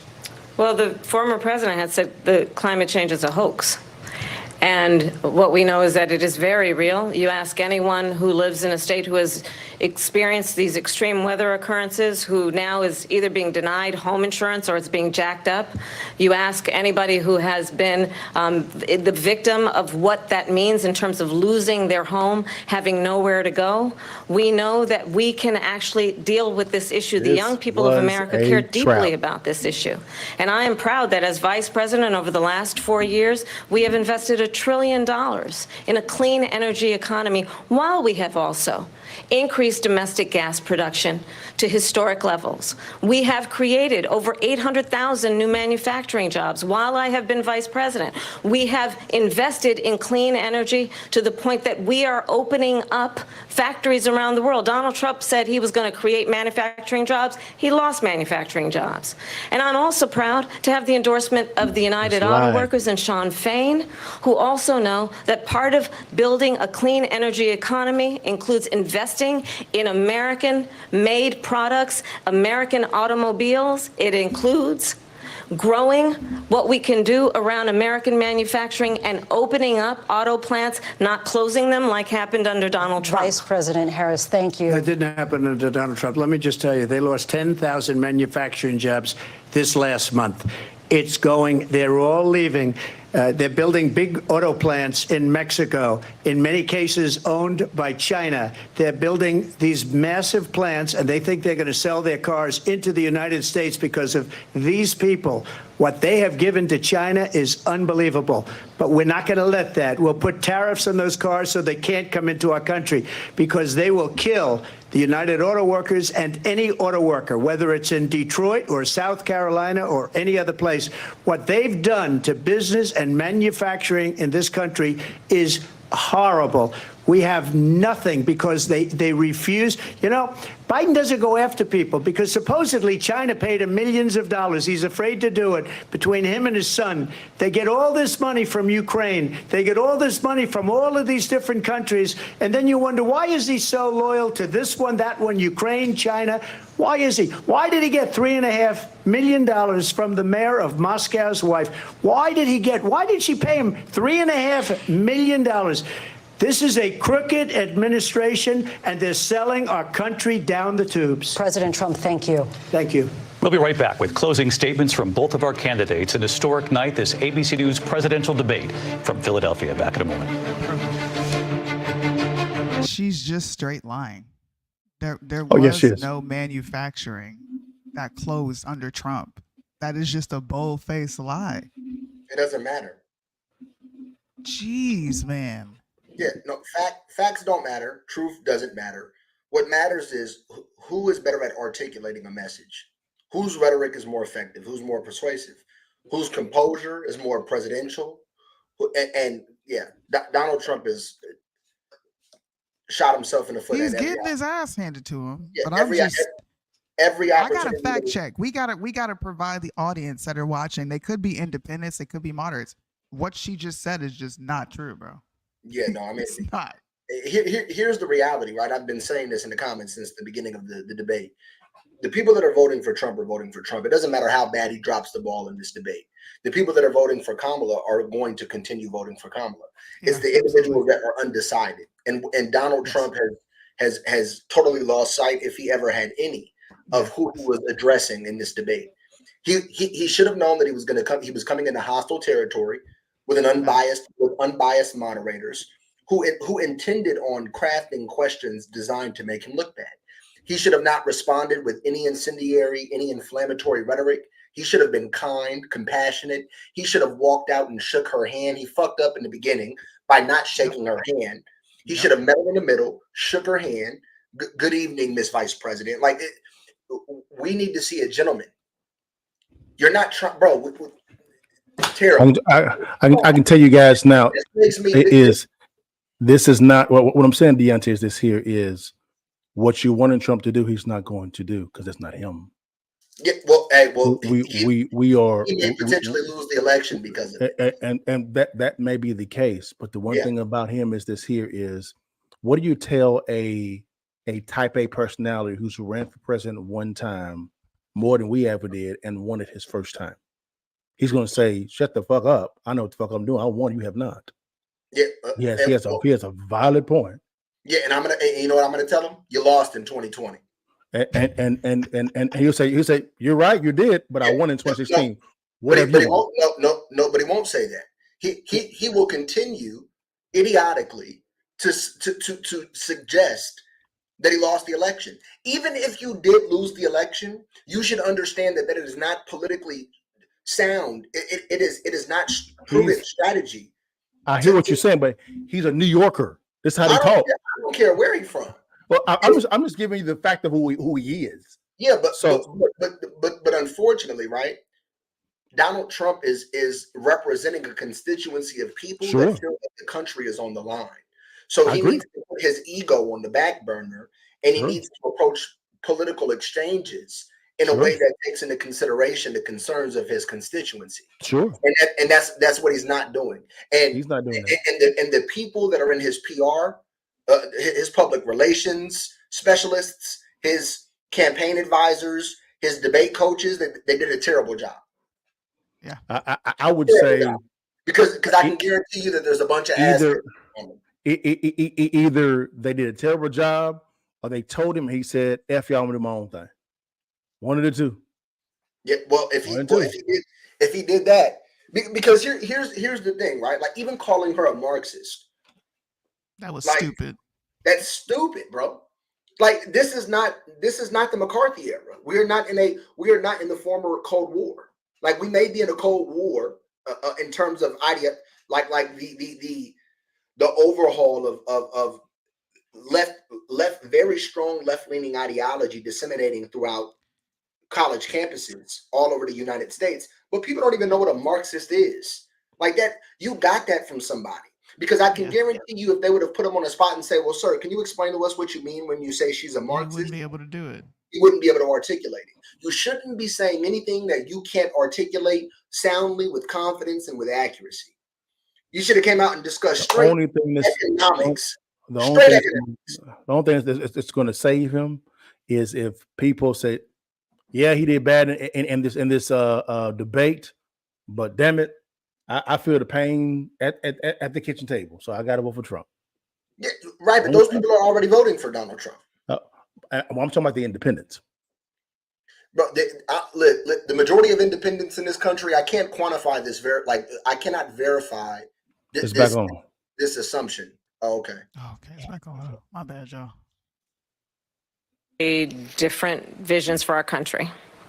One that is focused on the future, and the other that is focused on the past, and an attempt to take us backward. But we're not going back. And I do believe that the American people know we all have so much more in common than what separates us. And we can chart a new way forward. And a vision of that includes having a plan, understanding the aspirations, the dreams, the hopes, the ambition of the American people, which is why I intend to create an opportunity economy, investing in small businesses, in new families, in what we can do around protecting seniors, what we can do that is about giving hardworking folks a break and bringing down the cost of living. I believe in what we can do together that is about sustaining America's standing in the world and ensuring that we have the respect that we so rightly deserve, including respecting our military and ensuring we have the most lethal fighting force in the world. I will be a president that will protect our fundamental rights and freedoms, including the right of a woman to make decisions about her own body and not have her government tell her what to do. I'll tell you, I started my career as a prosecutor. I was a DA, I was an attorney general, a United States senator, and now vice president. I've only had one client, the people. And I'll tell you, as a prosecutor, I never asked a victim or a witness, are you a Republican or a Democrat? The only thing I ever asked them, are you okay? And that's the kind of president we need right now. Someone who cares about you and is not putting themselves first. I intend to be a president for all Americans and focus on what we can do over the next 10 and 20 years to build back up our country by investing right now in you, the American people. Vice President Harris, thank you. President Trump? So she just started by saying she's going to do this, she's going to do that, she's going to do all these wonderful things. Why hasn't she done it? She's been there for 3.5 years. They've had 3.5 years to fix the border. They've had 3.5 years to create jobs and all the things we talked about. Why hasn't she done it? She should leave right now, go down to that beautiful White House, go to the Capitol, get everyone together and do the things you want to do, but you haven't done it and you won't do it because you believe in things that the American people don't believe in. You believe in things like we're not going to frack, we're not going to take fossil fuel, we're not going to do things that are going to make this country strong, whether you like it or not. Germany tried that, and within 1 year they were back to building normal energy plants. We're not ready for it. We can't sacrifice our country for the sake of bad vision. But I just ask one simple question. Why didn't she do it? We're a failing nation. We're a nation that's in serious decline. We're being laughed at all over the world. All over the world, they're laughed. I know the leaders very well. They're coming to see me. They call me. We're laughed at all over the world. They don't understand what happened to us as a nation. We're not a leader. We don't have any idea what's going on. We have wars going on in the Middle East. We have wars going on with Russia and Ukraine. We're going to end up in a third world war, and it'll be a war like no other because of nuclear weapons, the power of weaponry. I rebuilt our entire military. She gave a lot of it away to the Taliban. She gave it to Afghanistan. What these people have done to our country, and maybe toughest of all, is allowing millions of people to come into our country. Many of them are criminals, and they're destroying our country. The worst president, the worst vice president in the history of our country. President Trump, what you gonna thank do? you. And that is our ABC News presidential debate from here in Philadelphia at the National Constitution Center. I'm Linsey Davis. He didn't sell the dream. I don't even want to hear it. I don't even want to hear it anymore. Look, He didn't sell the dream. look, Trump He did. He didn't Bad. sell the dream. Trump got his He didn't ass handed sell. to him tonight. Trump was He not didn't, no. presidential. Trump, I don't know who prepared him for this debate Nobody. or what strategy they had, but he came in. He came in horrible and he ended horrible, man. This was a disgusting, terrible debate. I was so looking forward to this. Kamala Harris is the worst speaker in America. Not She sucks. not But when she has a tonight, script. she rehearsed her lines. Whoever was writing her retorts prepared Obama. her. She showed up. Now, whether she's actually going to be able to execute that doesn't matter, because she looked into the camera and pulled out American heartstrings. She capitalized on abortion. She capitalized on grape. She capitalized on J6. Every single thing that a sticking point that they have on him, he fell for it. He fell for it. Yeah. He brought fell up in the race. Should have said, I Yep. have nothing to say about her race, and left it alone. Period. Yep. In ABC, it was rigged. Yeah, it was. Yeah. ABC. It was biased. This was, who was it? Glenn Beck actually asked the question. He said, is this a trap? The answer was yes. This was a trap, and it was a brilliant executed. It really was. All of the questions were biased. All of the questions were one-sided, and all they did was just give her alley-oops, and she dunked it, and she dunked it. And the thing about it is the person throwing the alley-oops was Donald Trump.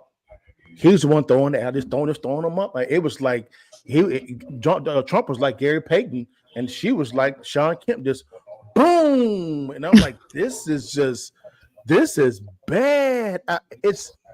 He seemed like he looked old and angry. That's what. Oh, he looked angry, just angry. And I understand why he looked angry, because of what was going on for the last 2 or 3 years against him. But this was the only shot, because she's not going to agree to any additional debates. That's not what followers don't agree to be tested. She's a follower. So she doesn't have. Hold on a second. She's a follower. So at the exact same time, for her, this was a great night for her. Phenomenal night. Real quick, hold on just a second, Deontay. I want to go to somebody that joined to comment. So the Don, if you want to go ahead and add your commentary to it, and then we'll move to Said after this. Go ahead, Yeah, Don. I'm very disappointed. Like, a lot of the talking points that he could have attacked when it comes to his policies, anytime that he could have brought Agenda 47, he just literally went off a script. He did not bring up Agenda 47 at all, which is disappointing. I don't like the fact that they continue to try to fact check him, but never fact checked her, as well as the fact that tonight was a good night for her. Sad to admit that. She definitely did get trained to how to talk correctly without that word salad she usually do. She definitely practiced. It seemed rehearsed. With Trump, his ego just went to the ranks tonight, and he's very disappointed tonight. Agreed. Thank you. Said. Good evening, my peeps. How y'all doing? Good. How are you doing? Man, Trump took it on the chin bad tonight.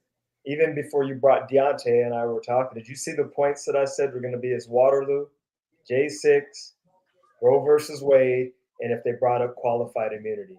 And I saw Liddell shaking his head during it, because for whatever reason, like, either he said he was going to go off and do his own thing. He didn't address specific points. Even D spoke on it eloquently.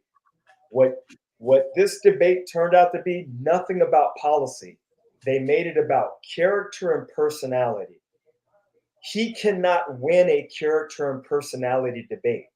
And that's why you heard the Central Park 5, all of the things and all that. You saw right off the bat when they first asked her the first question, Liddell, and you saw me put it in there and said, hey, she's not answering it. He should have came back and said, after she finished, said, well, I'll answer the question, unlike, like you did, to put her on, blast. Said, you're dancing around these topics. She started talking about, well, my cabinet, et cetera, et cetera. And yeah, you could see that the hosts were, like Dee said, were a little biased, but that's his fault, because he knew that going in. And he did not keep her to policy. and that's his fault. And then I don't know, to be honest with you, if he can recover from that. Agreed. Go ahead, Dante. Yeah, I mean, there's not really much to add. He did terrible. That's all I got to say. He did terrible. Mm-hmm. I mean, I'm still going to vote for him because I'm an informed voter and I understand the policies. And I could have a discussion about executive orders that each administration have implemented on day one of their administration. I can provide a list to anybody that's interested of all of the executive orders that the Biden administration implemented on January 21st, 2021. But that doesn't matter. Facts don't matter. Like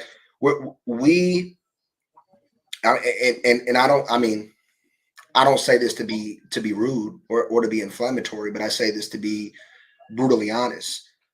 Voters on both sides of the political spectrum are uninformed, right? Like Trumpers are Trumpers. The majority of them are voting for Trump because they know that, like, okay, yes, we're dealing with inflation, right? Like prices are extremely elevated. I can feel it in my wallet. And the economic impact is unbearable. But if you ask them to actually articulate why they're voting for Trump, you will see that they will struggle. But these people are also hypercritical of Biden voters as well as Kamala voters and say, oh, you guys don't vote on policy, you guys vote based on emotion. Both sides do. And I can see that based on the comments in Sunni's live, in Sunni and Mo's live. I'm looking at the comments right now and I see so many people. It's a coping mechanism, right? They know Trump lost. And so they're on Twitter. Oh, ABC's lighting Twitter or Twitter's lighting AB. That doesn't matter. None of that matters. Like facts don't matter. Truth doesn't matter. Joseph Goebbels, you repeat a lie frequently enough and big enough, it becomes the truth. That's all that matters. What mattered tonight was who was more eloquent, who was more composed, whose demeanor was more palatable, who came off more presidential. Donald Trump, terrible. I'm extremely disappointed. Especially like, and I'll end here. You're debating a woman, bro. You're debating a woman, and you started off the debate in the most non-gentleman-like manner. You didn't meet the woman in the middle of the debate stage and shake her hand and say, good evening. Welcome. I hope to have a pleasant discussion with you. Like, yeah, I even question a man's negotiation capability at this point. I'm gonna be so honest, right? Like, yeah, terrible.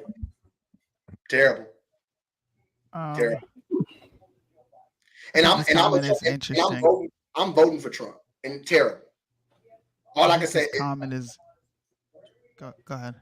Utterly terrible. My bad. I'm kind of in a state of shock. You good? It's heinous. I think this comment right here is interesting though. I used to be a Trump supporter, but he lost my support and effed himself over tonight. And he's been effing himself over. He need to stop acting like a little B word that he is now. This is who Trump was in 2016, except 2016 he was fresh on the scene. And his insults towards Hillary Clinton were widely accepted because it was something new. You don't see politicians get on a stage and be inflammatory because you'd be in jail if I was president. And everybody is like, dude, she's corrupt. And this dude says he's going to put her in jail and this, that, and the third. People are well beyond that now. I wanted to hear about Agenda 47. Talk about that. Redirect the conversation. All those questions were lined up for her to really expound upon her lack of policies that she really doesn't have any. Just to be honest, her policies are the Biden policies continued. Do you know what she should do? You know what Trump needs to do? It's what he needs to do. Because this is really bad. He's going to have to go on to the CNN, ABC, the liberal side, and explain Agenda 47. He's going to have to do that. That won't work. He'll have to do that. He'll have to do that. But again, because that is where the lion's share of her supporters are at. And some independents actually look at it as well also. I'm talking about CNN, ABC, CBS, NBC. He needs to go on there more often and explain his agenda. He should do that. I think he should have did that prior to debate. I don't think it would be beneficial for him to do it after this debate. It's horrible. I agree with Suni Really? when it comes to the fact that he should have definitely bought Agenda 47. I was waiting for him to bring up That's policies. all he I should have wish focused on. I wish when she was attacking him and his character, I wish he should have brought up the point that she finally dropped her policies last night, and he should have studied them and should have made that his talking point if he Yep. wasn't going to talk about Agenda 47. Because at the end of the day, Yep. she waited till the last minute to drop her policies. Correct. Yeah, Correct.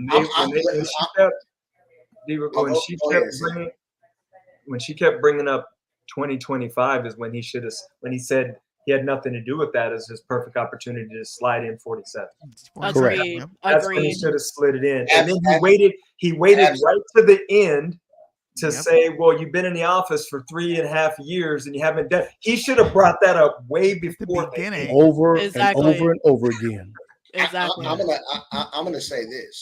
I don't think Donald Trump knows the successes of his former administration. I don't. I mean, like the pedigree of presidents in this country has just declined to such an extent that it's really unimaginable. Like for anybody that has an interest in looking at the history of presidential debates, go back and watch JFK and Nixon debate. Go back and watch Reagan debate. Go listen to Barry Goldwater. The intellectual pedigree of these men and their ability to articulate their policy objectives and their perspective is astronomically better than Donald Trump. Donald Trump is redundant. We had the greatest economy. How? Why was the economy great? What steps did you take? What executive orders did you implement and why? Why not bring up your executive order that deregulated the oil industry and countered the Clean Power Plan? Right, like he just does a terrible job, right? Like, yeah, I agree. When they were talking about the crisis in the Middle East, he should have brought up all the treaties that he implemented while he was in office. Like, he just did not do no things. He dropped the ball. I really feel like he was triggered. I think that's what the tactic was, to trigger his ego. And I'm shocked just because the last time we saw her, remember when she debated Pence and Pence destroyed her. Yeah, Pence destroyed her deep, and you just saw her unravel. And I think it's kind of a scapegoat. Yeah, we can see that some of the questions, how it was framed, was a little biased. It was not 3-on-1.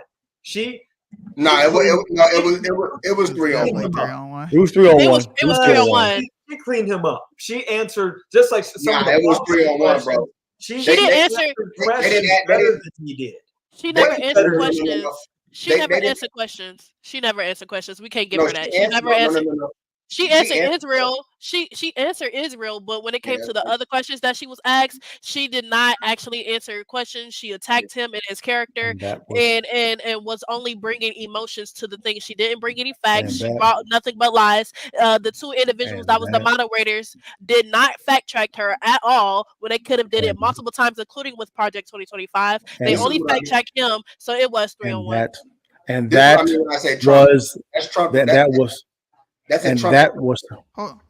was the plan. That was the plan the whole time. Here's what I'll wait till you're done. Go ahead. Here's what I believe, guys. Let's just say, for instance, guys, that he brought up all that stuff. They were still going to do exactly what they did. It wouldn't have mattered at all. It was 3-on-1. It was severely biased. That was this man's mentality. Now, do I agree with how he executed? Oh no. But even if he actually brought up Agenda 47, all they would brought up is Project 2025. It would have been different that over and over and over and over again. They had a plan. No matter what he said, they were going to do this exact same thing. I disagree. I'm more in agreement with said. One, I do think that she answered questions, some very eloquently and very direct. Now whether they were valid, whether they were truth or not is another question. But in terms of answering the question that was posed, she answered it. What Donald Trump did is he created the opportunity for the moderators to be biased.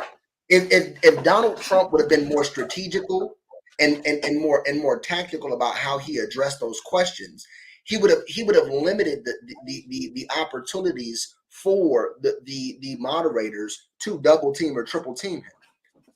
So an example of that would have been, right, when they said Mr. President, I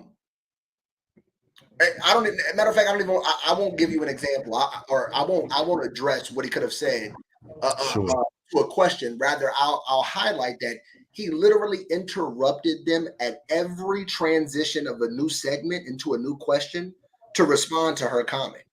Right, like when he brought up the dog getting eaten. I mean, like, bro, what? You out here spreading Twitter theories? You're on a presidential debate talking about dogs and cats being eaten. You triggered. So triggered. This is what I think. Terrible. This commentary is coming from people who already support him. This commentary is coming from people who have high expectations, right? Most of us are extremely intelligent here. We've studied his policies. We've studied his executive orders. We look at the opposite side. We study their legislation, executive orders. But people who are undecided voters, and I'm just going to give an anecdotal piece of evidence here. There's 2 young people who are watching the show right now. They're my friends. They don't participate in voting. They didn't even know anything about Agenda 47. I slid it in front of them and I said, you should read this. I don't know if you're voting or not, but you should read this.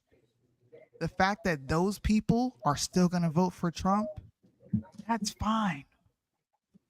I think he lost this debate. He did. He did. But does that mean that these people are going to turn around and vote for Kamala? Absolutely not. I don't think that at all. I don't think Trump is the best orator. We all know that. Yep. He's continued to do what he did in 2016. He did it in 2020, and he's doing it in 2024. The only time we saw this guy tame was when he was talking to Biden. And that's because he knows the mall is open, but ain't nobody shopping. Yep. Biden did not have anything to come at him with. Biden has had a horrible presidential run. Kamala Harris, on the other half, she's got race to use against him. She's got gender to use against him. She's got abortion. She used everything she knew would trigger him, and he fell for it. But are the moderates and the independents going to turn away and vote for Kamala after this? No. I don't think they are. Yeah, I don't. I disagree. How can you disagree? You're not an independent. You're already voting for Trump.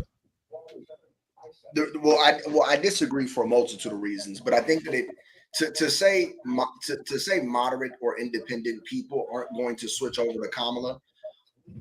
One, I think that, and I'll have to go back and look at data if there is any data on this, but I'm willing to wager, without having looked at any of the data, that most independents have been voting for the Democrat Party in the 21st century, 2000 forward.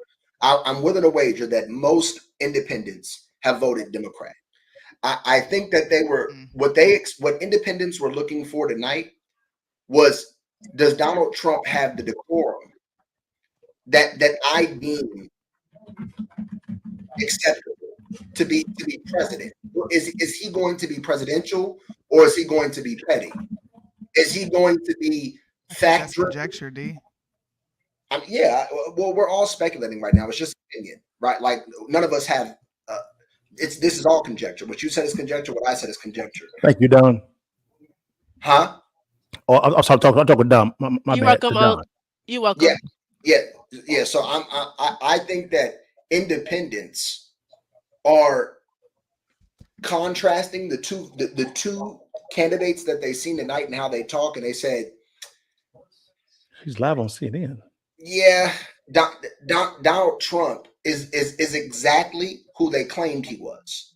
I think that's what they successfully did tonight. Is they made Donald Trump fit the caricature of who they've depicted him as for the last 4 years. Angry. Ooh. Go ahead, Deontay. My bad. Go ahead, Deontay. Go ahead. Wait. But what were you doing to what I said, or Oh no, I saw a comment. My bad. I saw a comment. My bad. Yeah, I think that he literally like he jumped into the suit that they've been designing for him. Right? Yeah, he's definitely became the boogeyman tonight for the people that they're friend mongering to. So You're a dictator. Yeah. You're a dictator lover. You write. What did she say? She said you wrote a love letter to Kim Jong Un. Right? Like you're friends with Viktor Orban. Americans don't know who Viktor Orban is. All they know is that he's a right-wing authoritarian figure, even though that's not true. That's what the mainstream liberal media has depicted. So it is true. The media is the most powerful entity in this country, and it is partnered with the Democrat Party. Donald Trump, I would say that he wasn't even smart taking the debate. Under the terms and conditions that existed, he shouldn't have taken this debate. I would say this here. I agree with Sunni, but I would say this here. What's his name? JD Vance may save Donald Trump's presidency. No, absolutely. I don't think so. Listen to what I'm about to say. I want to hear. Let me hear you, little Boogie. Go ahead. Let me hear. This is why I say this. It's because of the fact that the only debate that's going to happen now is the VP debate. So you had the presidential debate, which Trump lost. The last debate on people's minds is going to be the VP debate. Yeah, the deal. So hold on a second. Is Tim Walz a pushover? Not at all. I'm not saying he's the pushover at all. What I'm saying is this here: if JD Vance more eloquently, from a presentation standpoint, presents Agenda 47, he may just save it. No. So why I say this here, that's why I agree with Sunni, is both Democrats and Republicans say it's the economy, stupid. And so while tonight Trump is getting his ass handed to him, after tonight, people have to go to the grocery store, to the gas station, look for refinancing their mortgages, look for buying new houses, and say, well, damn. Yeah, he sucked here, but where I'm at right now, it's even worse.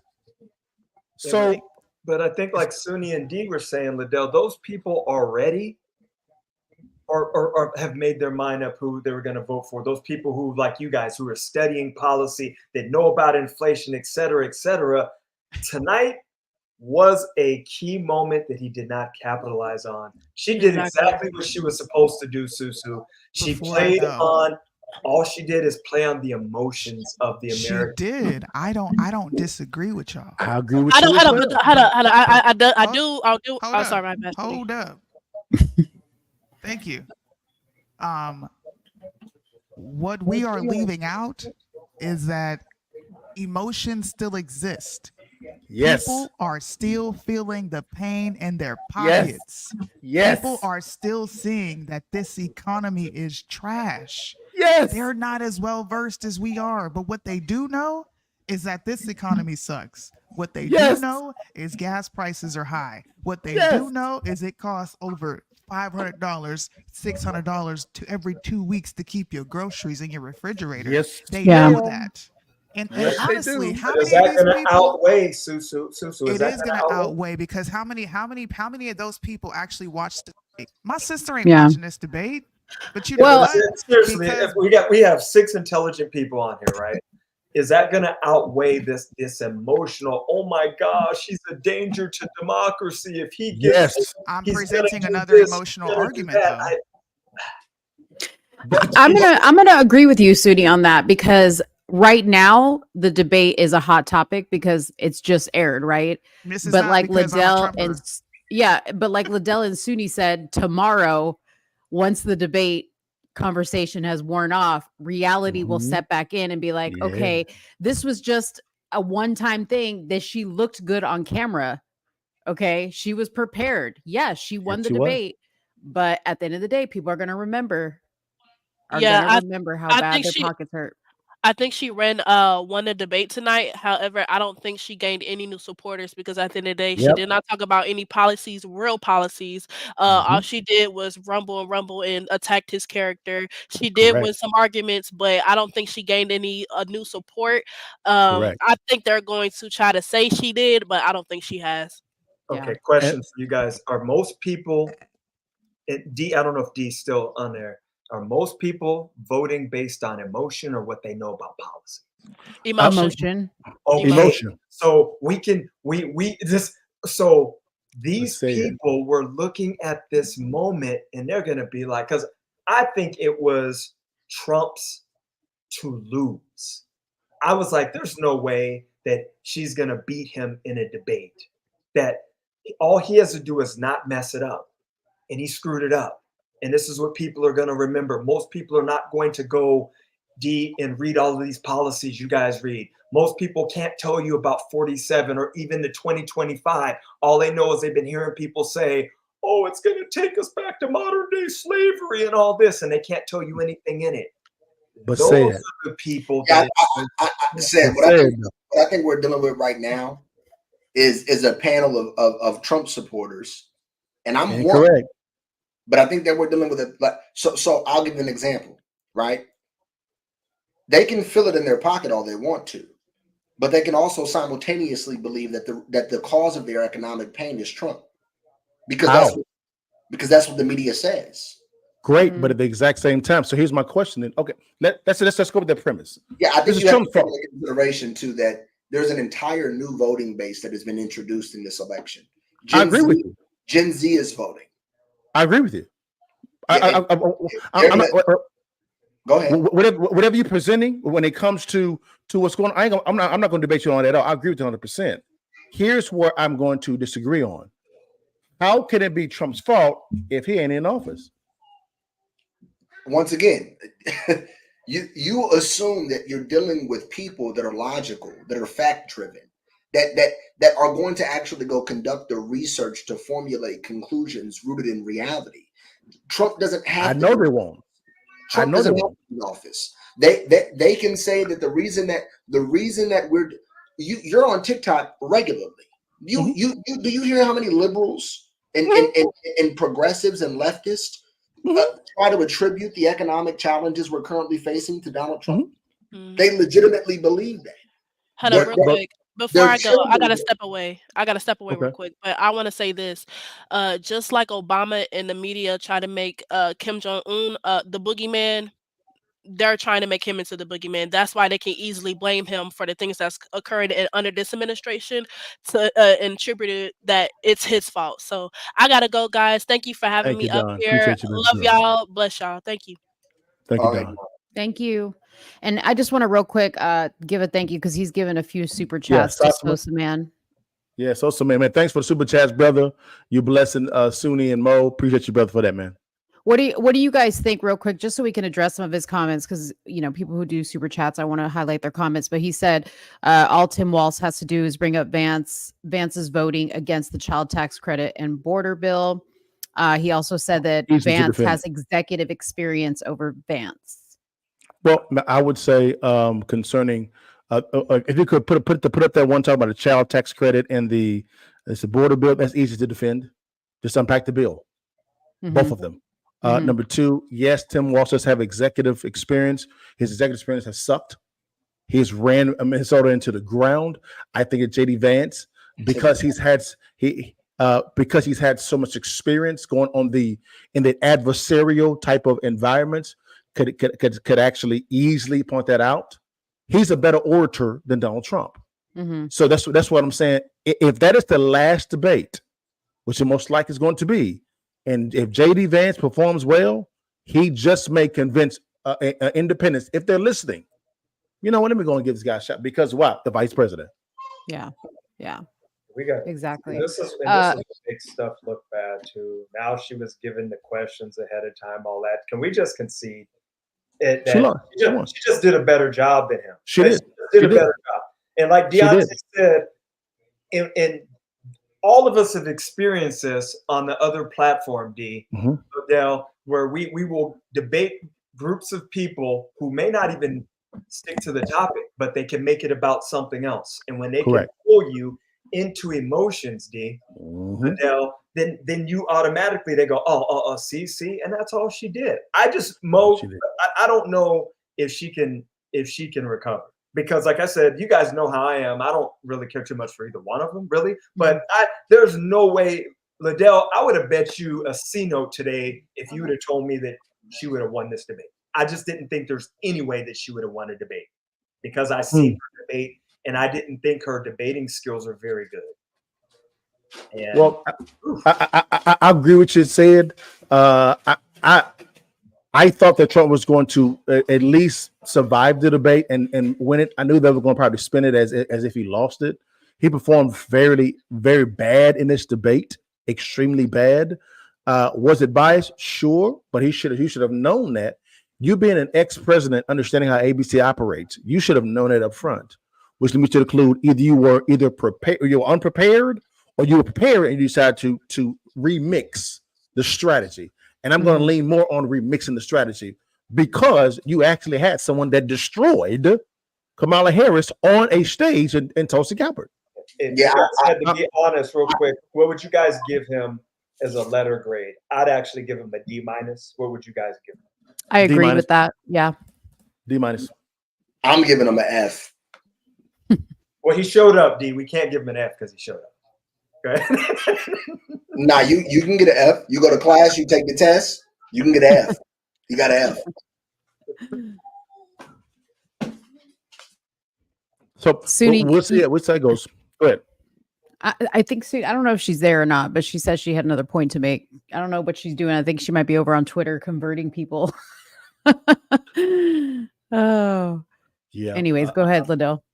I'm about to get off in a second. It's good to see you, said, man. Been thinking about your brother, praying for you, man. If you need anything, I'm here, brother. Love you to life, man. I appreciate all of y'all. Mo, I saw your comment on my page. Liddell and I, man, Liddell listened to me for over an hour on the phone. Deontay's been checking on me, Susu as well. So I do appreciate y'all. Thank you. Yeah. So it's just I would just say, man, I would say, man, this is going to be interesting to see. There's going to be a lot of spinning on both sides. I expect for Trump to say he won because that's how he operates. He will never say he lost. That's his MO. That's his MO. And to be honest with you, it's worked for him for years and made him a billionaire. So I expect nothing else, nothing less than that. But we see how it goes, man. But yeah, Kamala Harris won this debate, hands down, easy. So it looks like the Harris campaign is already asking for another debate. What? They said that was fun. That's what Heather B is saying. She quoted, they said that was fun, and they're requesting another debate. Oh yeah. It better be on Fox. If I was them, I would too. Because, Fox. It's like a shark that smells blood. Yes. Yeah, it's time to attack. It's time to go on offense. I'm gonna like the Republican Party.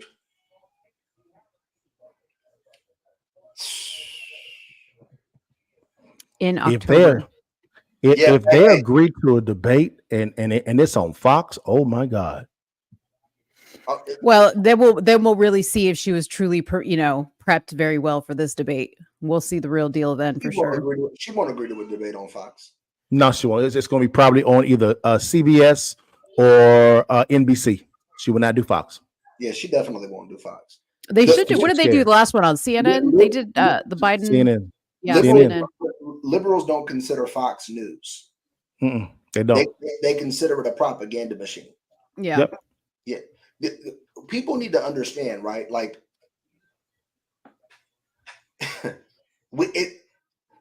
I'm genuinely concerned about the prospect of the 2024 election now. Not that I wasn't concerned before, but Donald Trump did horrible. Horrible. It was horrible. It was heinous. It was hideous, horrible, every adjective you can think of to describe bad. It was bad. In October. in October. See, Why? and I agree with you that it was bad and horrible, but like comment like what you said that you're concerned about the election because of this, and that this guru making this comment, MAGA is dead. That's to me, that's a little dramatic. Like I said, I think I don't think MAGA's dead. I think MAGA represents a larger movement. There are other figures that are involved in that movement. Sure. Vivek Ramaswamy, RFK Jr., Tulsi Gabbard, Nicole Shanahan, Elon Musk, they've even joined. They've collaborated on this concept of making America great again. But Donald Trump just didn't look presidential. And like me, right, being a political minded individual, I'm thinking like, okay, because if I'm his opposition, I'm thinking, how can I spin this? And if I'm the liberal news media, you know what I'm doing for the next month? I'm gonna play every clip possible to show every time that he got unhinged, triggered, that he was emotionally unintelligent, that he couldn't maintain composure, and I'm going to allege that this is how he behaves with world dictators, that this is how he behaves with America's opposition. The truth doesn't matter. Your ability to tell a story is what matters. Your ability to paint a picture, that's what matters. That he gave them all of the ammunition that they needed tonight to literally run this as the news segment for the next month. And you know that's what they're going to do. That's why. Do you know how much confidence that he had to have instilled in her campaign for them to call for a debate tonight, within an hour of the debate ending? I don't think y'all realize the magnitude of what we just witnessed. Oh no, I agree. Here's my counter to that. I think, and this is just my opinion, if they do another debate, that could be dangerous for them. Very dangerous. Yeah, you hope. That's why I say it could. That's why I say it could. Donald Trump said could. Yeah, I'm when is the VP debate? I'm voting for Trump for a litany of reasons that I won't go into now. But I'm really voting not just for Trump. I'm voting for the economic and the political vision of the Republican Party. That's what I'm voting for.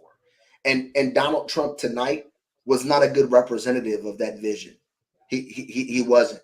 He didn't tell the dream. He didn't tell the dream. It would be foolish for her to debate him again strategically. It depends on how Tim Walz. When is the VP debate? When is that? I agree with Sid. She should take the win and run with it. Like if I'm her, I'm giving a press conference tomorrow morning, talking about, if not the day after, about how bad he performed, how unprepared he is, and October 1st. If he was unprepared for a debate, imagine how unprepared he is to run the country. This depends on. I'm going in. This depends on how. I think they're floating out the idea of another debate, but at the exact same time, it's really going to really depend upon that VP debate, because remember, Pence destroyed Kamala, and Kamala and Biden won the election. So evidently, debates don't decide elections. They don't. They don't, because it's evident that Pence destroyed her, but Trump then lost. So something happens between debates. Or voters depending on debates, or voters depending upon, man, what's going on at the kitchen table? Even the way that he, like, when presented with the question about whether he thought the 2020 election was legitimate, even the way that he responded to that was just trash. You know what? Sometimes I sit down and I say, like, are these really the presidential candidates? Like, these are the people that we're selecting to run our country? Do you know how many regular people I know just in real life that have people I'm talking to on the panel right now that have more acumen, a wider range of knowledge, and a far superior ability to articulate perspective? And these are the people that were like, it's crazy. Like, we definitely don't live in a meritocratic society. That's clear. We live in a society that is driven by two things: capital, how much capital you have, the amount of money you have, and relationships. That's what it's driven by: how much money you have and the relationships you have. Because Donald Trump just did horrible. Yeah, he did. Horrible. I got my bro coming on. Like, what's up, Sunny? I reached out to my friend that I was telling you guys about. This is somebody who doesn't pay attention to voting. This is somebody who doesn't participate. If he is still voting for Donald Trump after being completely undecided, and he is able to articulate, bro, he did bad. He was texting me. He was like, yo, Trump is getting his ass handed to him. Oh my God, what is happening? But he said Kamala Harris is no better. So I asked him, does Trump still have your vote? Absolutely. There is no other option. There's not. The emotional appeal is people not being able to afford life. That's it. I had high expectations for Trump. I ain't gonna lie to you. I thought he was gonna come in and dog walk her. I thought she was gonna do horrible. But she was clearly prepared, and he came unprepared.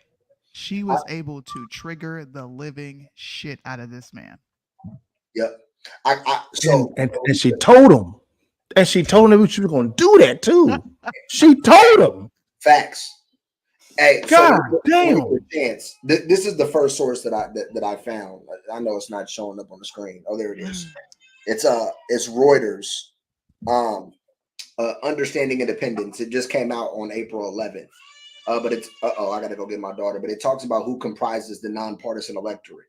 And interestingly enough, I didn't even expect this, but according to this poll, of the total independent voter base, 26% are Generation Z. So I found that interesting, right? 36% are millennial, and then the rest are Generation X and above. 21% Gen X, 16% Boomers, 2% Silent Generation. 70% of independent voters do not have a college degree.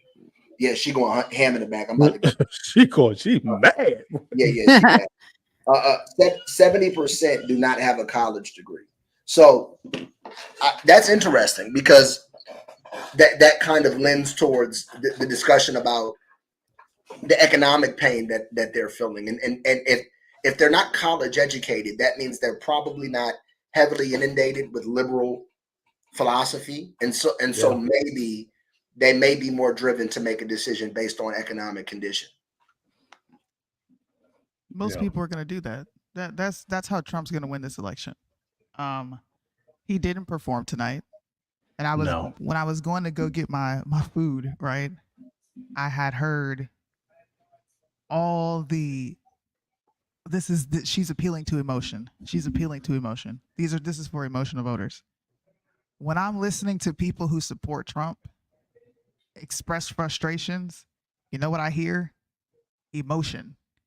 Yeah. No one is considering the fact that this is a terrible economy.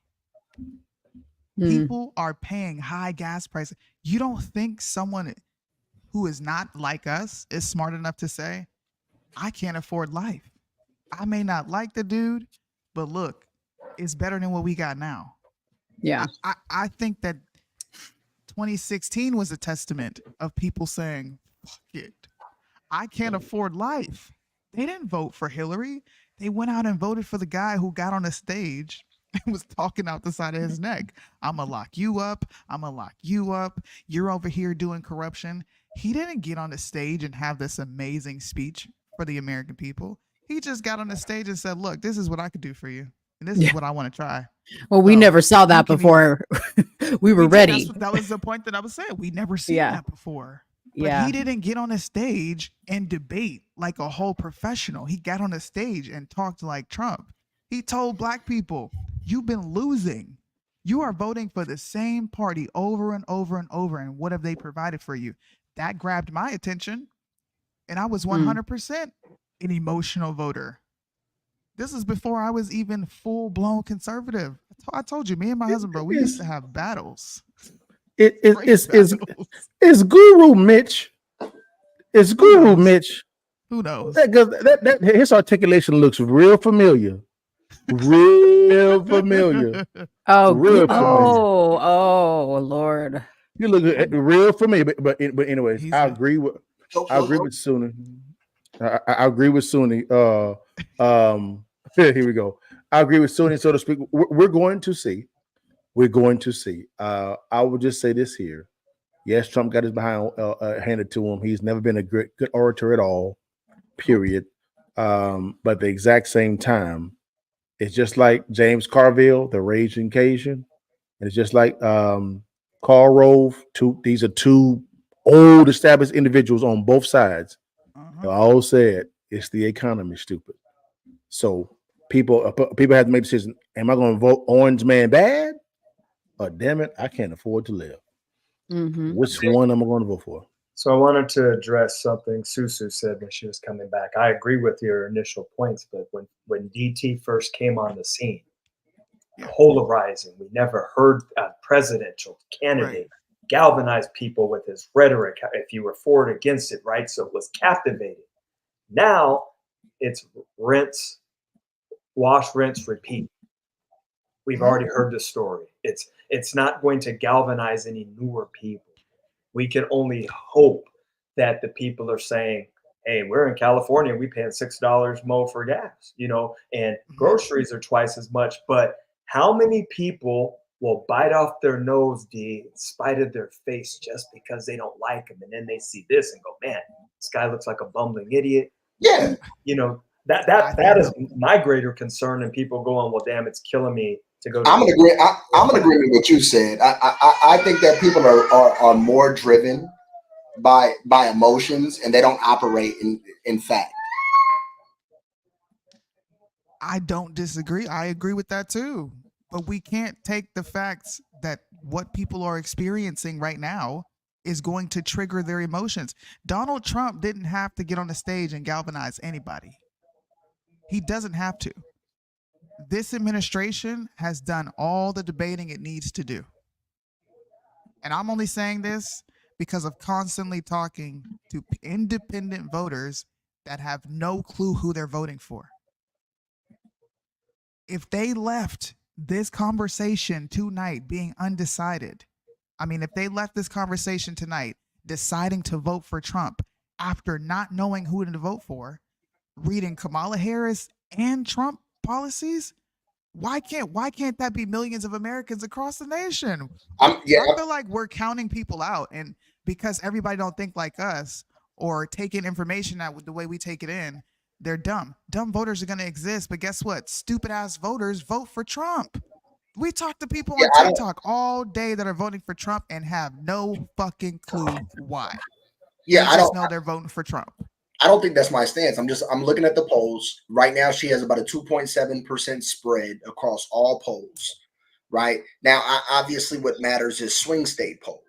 So, did Donald Trump do an effective job enough tonight, which may have only been his only opportunity to address that constituency, to be able to win them over? Now you may say, well, he didn't have to galvanize them, right? But what I think that you're doing is, I think that if there's a scale, and on one side of the scale is the economy, I think that you're placing a lot of value on the economy. And I would agree with Liddell and you. It's the economy, stupid. Yes, the economy is arguably the most important variable when it comes to making a voting decision. At least it has been historically. But we're also in unprecedented waters. Okay, we all remember what happened on January 6, 2021. That has never happened in American history. We've never had a mainstream media complex that has been weaponized against a political opposition, because this opposition represents a threat not just to what the American elite establishment and the elite want, but the international elite want. So we have a political candidate that is being labeled a dictator, right? That is being labeled a fundamental threat to the existence of democracy. That is being painted as America's fiddler, right? That is coming to not only deprive women of their rights, but to deprive Black people of their rights. I think that you guys are underwhelmingly, if that's even a word. I don't think you guys are really considering like the implications of how bad tonight went, because yes, you may have one individual that anecdotally is saying, hey, yeah, there's still no other choice. In my opinion, a person that is saying that there's no other choice but Donald Trump, I'm not going to say that they're not independent, right? I'm going to say that they're already decided. They've already decided that they're voting for Trump. So because if he just watched tonight and it doesn't matter to him, he's still voting Trump, he was already decided. But I'm talking about the individuals that were not decided. Look at this. This is the person I'm talking about. He don't know nothing about J6. He does not pay attention to politics. I sat this man down at my table. Who you voting for? He's like, bro, I don't know what none of these. Who's running? Here's Agenda 47. Read this. And I'm using an anecdote because he represents multiple people out there. And Trump didn't spring him over. And Sunni, I'll tell you this here. I'll tell you this here. And I hear both points. I'm going to bring up another anecdotal. Both Deontay as well as said, no, brother Jason. And he's from the south side of Chi-Town. I'm talking about. So what's the importance? And so I'm sitting there. I said, Jason, you know the hood, bro. What's going on? He said, Dale, real talk, man. Everybody talk about it in the hood, man. The south side, they vote for Trump. I said, why? I said, why? He said, it's the economy. Yep. Oh, for sure. Said, period. I said, what? He said, Dale, the hood is for Trump. He said, the hood is for Trump, Dale. People feeling this shit in their pockets, bro. That's emotions. I was like, what? He was like, yeah man. Yeah, I agree with that. I don't know I how was I don't know how voting based that is. And especially considering that Black people historically they under participate in elections. So sentiment is different than activity. They may be expressing that they're rocking with Trump, but are they actually going to get out there and go vote when it comes the day? Right? Which is why the polls that you reference that you're looking at right after this debate mean nothing to me, because it's like asking your dude right before he comes, do you love me? Okay, of course he's gonna say yes. And then okay. Leave it to most. Hold on, wait a minute. Good God, where is your husband at? Get your wife, big dog. No, I'm not talking about husband and wife. I'm talking about you dating a dude and you're like, oh, you love me. Of course he's gonna say whatever you want him to say. Right before. Come on now. I'm keeping it real. Listen, who we need to really be concerned about. Yeah, we need to who we really need to be concerned about are white women. Because if y'all haven't seen, everybody's freaking out because Taylor Swift has told the Swifties, okay, she endorses Kamala. Trump just lost every white woman on this planet. Okay, the Swifties are all I'm saying is look at the swing states. Look at where Trump is leading. Trump doesn't need 20% of the Black vote. Trump could kind of come away with cracking 5% and snatching that away from Democrats. He could crack an additional 5% and snatch that away from Democrats, and he could win the election. He's not going to win in a landslide. That is never going to happen. Hey, that's Mitch for sure. Yeah, see, even Mitch would do it. That's Mitch. That's Mitch. Who's Mitch? That's Mitch. That's Mitch. What did do, Mitch? Mitch, babe. That's Mitch. I don't know if that's it. I've been looking at the wording. I don't know if that's him. I don't even know. Who gives a shit? Why are you in my live anyway? Oh, Sunni, you don't care. Everybody can come to the live. Come on now. Okay. I'm saying, who cares if Mitch is here? I don't. We ain't bringing him up. That's for damn sure. But hey, man. Yeah, I was emotional. Okay, we're all a little bothered by the way he performed, and we're all expressing that emotion. Man, Trump is about to lose. I just don't see that. I think whether people are as smart as I am and understanding legislation, what they do know is that they're broke as shit. And when my sister, who don't pay attention to politics at all, bro, I'm voting for Trump because he looked out on them stamps. That's all I needed to hear. But for the people who don't watch any of the stuff, read endless amounts of policy like the four of you guys all day long, like Seuss, like ain't got nothing else to do. This is the moment that they all wait for, dude. They didn't watch this. They don't pay attention to anything else. That everybody turned on that damn TV tonight. People that don't know anything about voting. I'm gonna look at the ratings tomorrow. I don't know anything about these. I don't know anything about either one of these, but I saw one dude get his ass creamed. They don't gotta watch it. It's going to be all over social media. It's already all over social media right now. It's all over Twitter. It's all over Instagram. It's going to be all over Facebook. It's all over TikTok. He got dog walked. Donald Trump just gave them all of the ammunition they need to run news segments for the next 30 days, destroying this man's character. They can paint him as a misogynist. But they're already doing it already. They've been doing it already, though. He's gonna be all right. Doing it already. Continue doing what they've done. They're not doing it, and it's effective. Have y'all not seen? Okay, listen. Bro, the fact that this is even a competition. We live in America where there's literally a competition between Kamala Harris, who's been VP to arguably the worst president post World War II, and Donald Trump, who ran arguably the greatest American economy post World War II, outside of maybe Reagan's 80 through 89 era. And yeah, I don't know. And listen, I'm voting for Trump. And maybe right now I sound a little antagonistic or antithetical and I'm doing a poor job being a Trump propagandist. But I'm very bothered. I'm very disappointed. I wish JD Vance was running for president.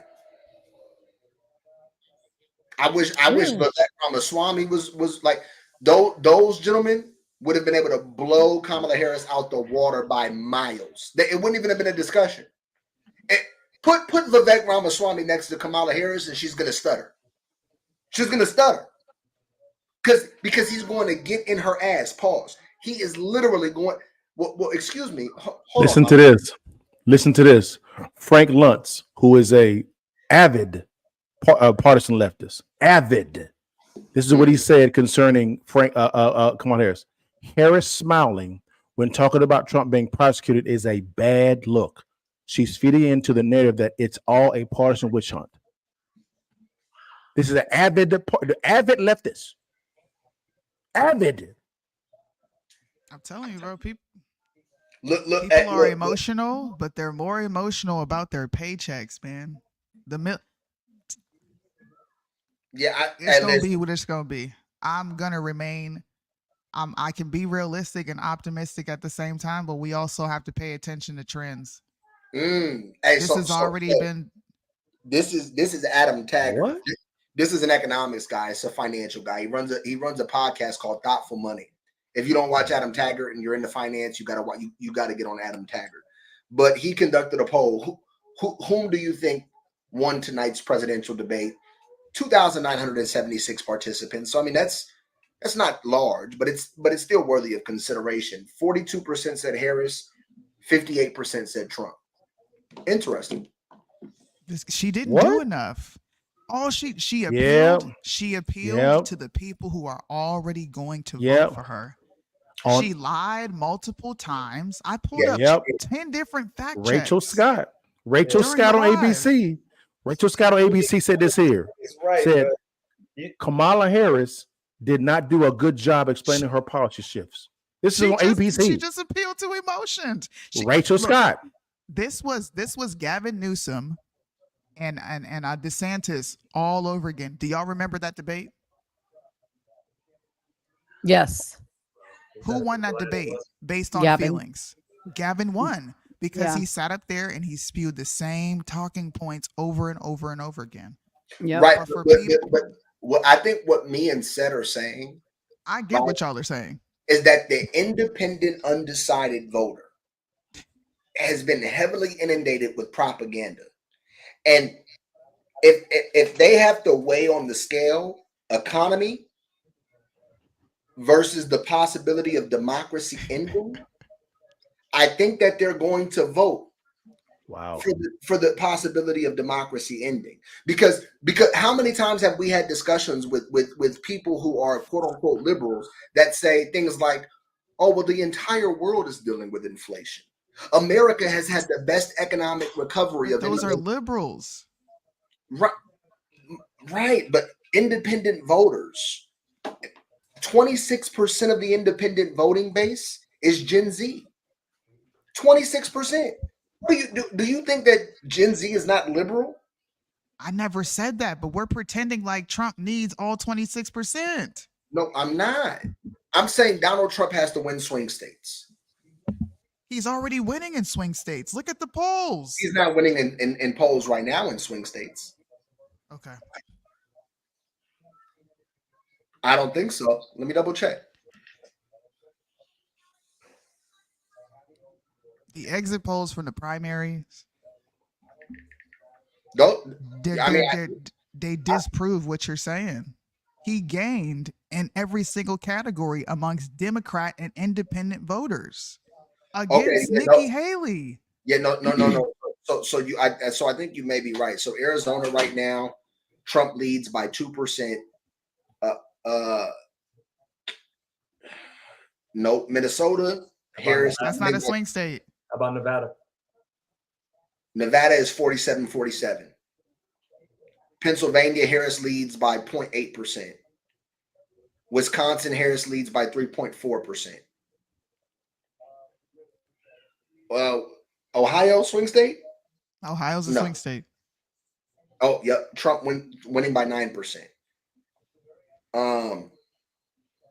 Georgia, that's a swing state. Georgia, Trump is winning by 1.3%. Michigan, that's a swing state. Harris is leading by 2.6%. So Georgia, Trump, Arizona, Trump, Michigan, Harris, Wisconsin, Harris, Nevada, Harris by 0.4%. Pennsylvania, where's Pennsylvania? Harris is winning. They say it's a swing state, but it's really not. It's always decided blue. Well, right now she's only winning by 0.8%. That's the average of the last 5 polls. I'm on 270 to win. So nevertheless, it's extremely close in swing states. It's not going to be a landslide. That's what it's going to be close. It's right, but it wasn't going to win by a small margin. But it wasn't a landslide in 2020. And look what happened. Nobody ever expected that. I expected it to be close. Yeah, I think it's going to be I don't know. I mean, I've been hearing our side say that we need to win in a landslide. No, we don't. They don't know what the fuck they talking about, bro. We do not need to win in a landslide.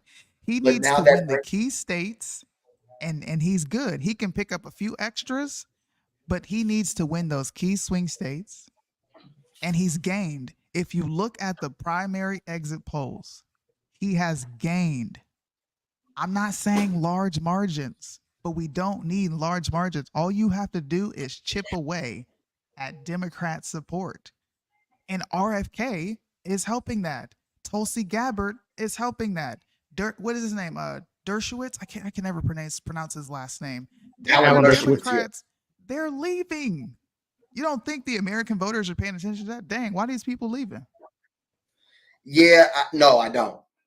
I think that informed voters, I think that people that are actually invested in American politics are like, oh my goodness, Alan Dershowitz is leaving the Democrat Party. Jimmy Dore has left the Democrat Party. What's his name? Gregory Sachs has left the Democrat Party. Joe Rogan is no longer a liberal. Like, yeah, people that are informed and invested in politics, that are attentive, yes, they care. Nobody knows.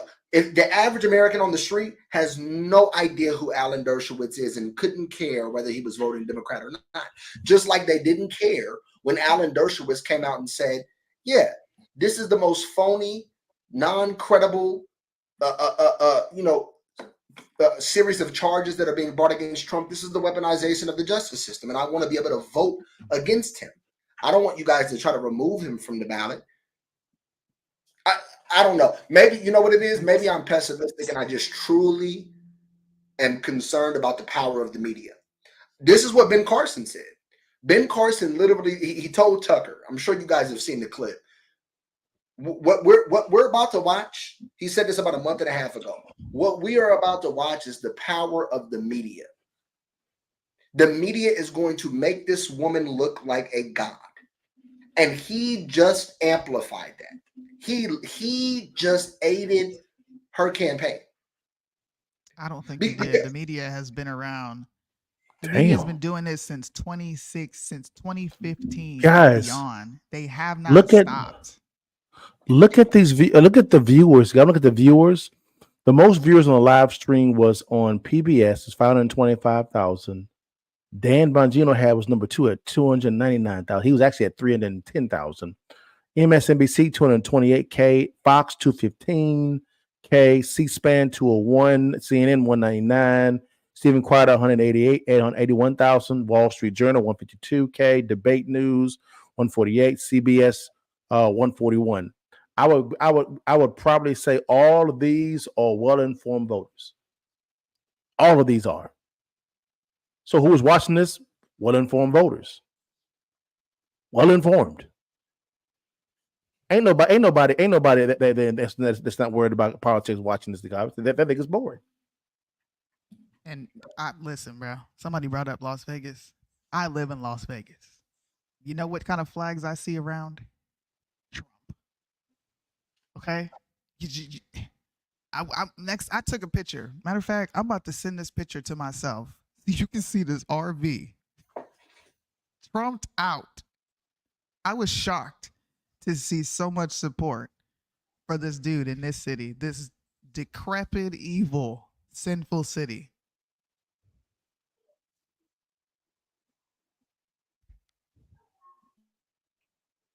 Oh, I don't think I can get it on this computer. Dang, I can't. I'll send it to you, Mo, so you can see it. But they care how Rogan voted. They listen. You got Russell Brand. You got what's his name? Joe Rogan. You got Carlson. You have he used to be a Democrat. He's a celebrity. The Rock just sat on the stage and condemned the crap out of Biden. I don't know if y'all saw that. I mean, you actually have stupid voters pay attention. We talk about this all the time. Stupid voters basing their votes based on what celebrities say. Why does it all of a sudden change when they come out and they support Trump? Why aren't those people going to follow suit? They follow suit when Taylor Swift says, "Hey, we just seen it." Yeah, Taraji P. Henson sat on the stage and demonized Project 2025, and a bunch of people came out and said Project 2025 was bad. Damn. Megyn Kelly is saying, she's saying it was a 3-1. She unloads on the ABC moderators for biased debate performance, and she is not a 45. she is not a code 45 at all. Megyn Kelly, yeah, she's a hardcore Republican. It doesn't matter. But the thing about it is she wouldn't vote for Harris if her life depended on it. But she's been very clear about the reason why. It was her policies. No, she wouldn't vote. She wouldn't vote for Democrats, period. Actually, yes, she would. She actually agreed with a lot of what RFK actually said. She's been on camera saying that. RFK Jr. is not a Democrat. I think women are going to be the ones. Who's that? Women will win. We're going to see. We're going to see. We're going to see how powerful. There's a whole Democrat in the comment section agreeing with everything. Was that in the movie Menace to Society when dude got beat up on the couch and they kept telling him, "Can't whoop your ass." Kamala whoop your ass tonight. Well, y'all, sure, he got his ass handed to him. I'm finna sign off. I gotta pray with my kids, guys. Thank you, guys.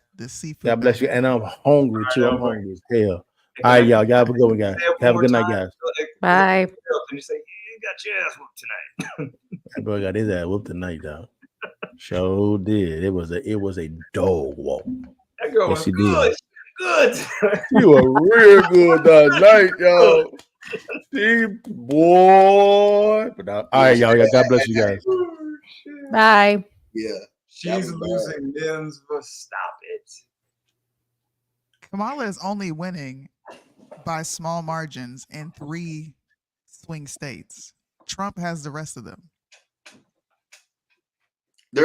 So didn't they up the count of swing states to 10?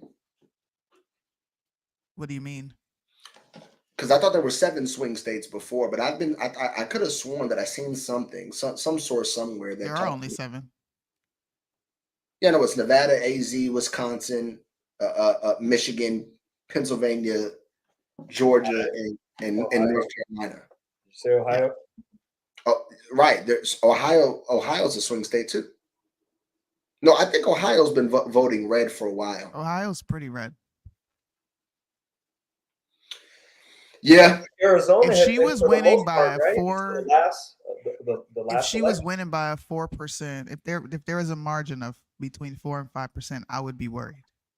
But these are polls of her having a high.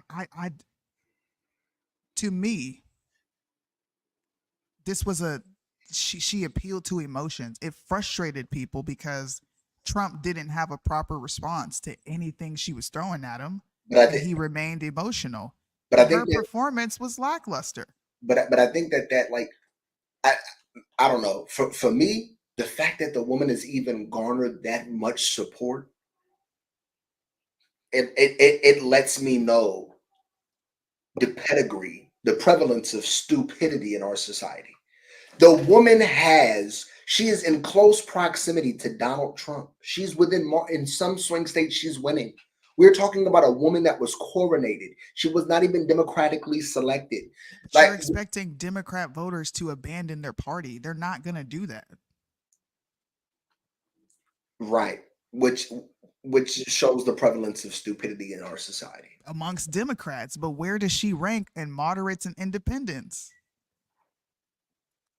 Again, if 26% of independents are Gen Z, it depends on it depends on how present they are on election day. I don't even believe it's that much. You all said, all right, man. Yes, thank you. Hi, thanks for coming on. Love all 3 of y'all. Thanks for having me. Too, brother. Hey, the boy got his ass kicked tonight. Yeah, that boy did get his ass kicked. If Republicans had a normal candidate, y'all wouldn't have to worry about her rise. She does not have a rise. Are we? Where are you reading these comments at? I don't see that. And right here it says under Guru. If Republicans had a normal candidate, y'all would. On actual YouTube. It's probably on another channel. You see it now? We're streaming in multiple channels. Oh yeah, I can see it now. She doesn't have a rise. This is a an inflated sense, an inflated how do I want to say it? I'm trying to use words, but I don't think people are going to understand what I'm saying. This is a fake injected sense of popularity for Kamala. She was horrible in 2016. She was horrible in 2020. She polled less than 1%. The only reason that people are paying attention to her is because they have no other option. The Democrats did not give their voters an opportunity to choose who they wanted. They're stuck with Kamala. Why are they going to abandon the party now when they feel, just like you said, Deontay, democracy is being threatened? You're expecting those people to leave. They're not going nowhere. They're not. Yeah. I don't expect a landslide victory. I expect a slither. You know what? You know what? Unfortunately, if he was a better orator, it would be a landslide victory. If he was more prepared for the debates and he wasn't so pompous and abrasive and egotistical, he would win. He would win the debates with a landslide, right? 100%. I agree with you. He literally should have like an itinerary almost just mapped out in his mind, and he should intentionally, if there's another debate, like do not allow them to redirect you from any of your talking points. Like intentionally ignore him. I mean, ignore him, right? Hey, you know what? I appreciate that perspective. I think it's a bit of a departure from the things that the American people are really concerned about. Can we focus on blah, blah, blah, blah, blah, right? Like, but Donald Trump's too egotistical to do that. I agree. I witnessed a narcissist, a man that was literally incapable of, everything was injurious. He took everything, like, it's like every arrow hit that man. Every time she pulled the arrow and shot, it hit him. And he couldn't do anything but demonstrate his pain.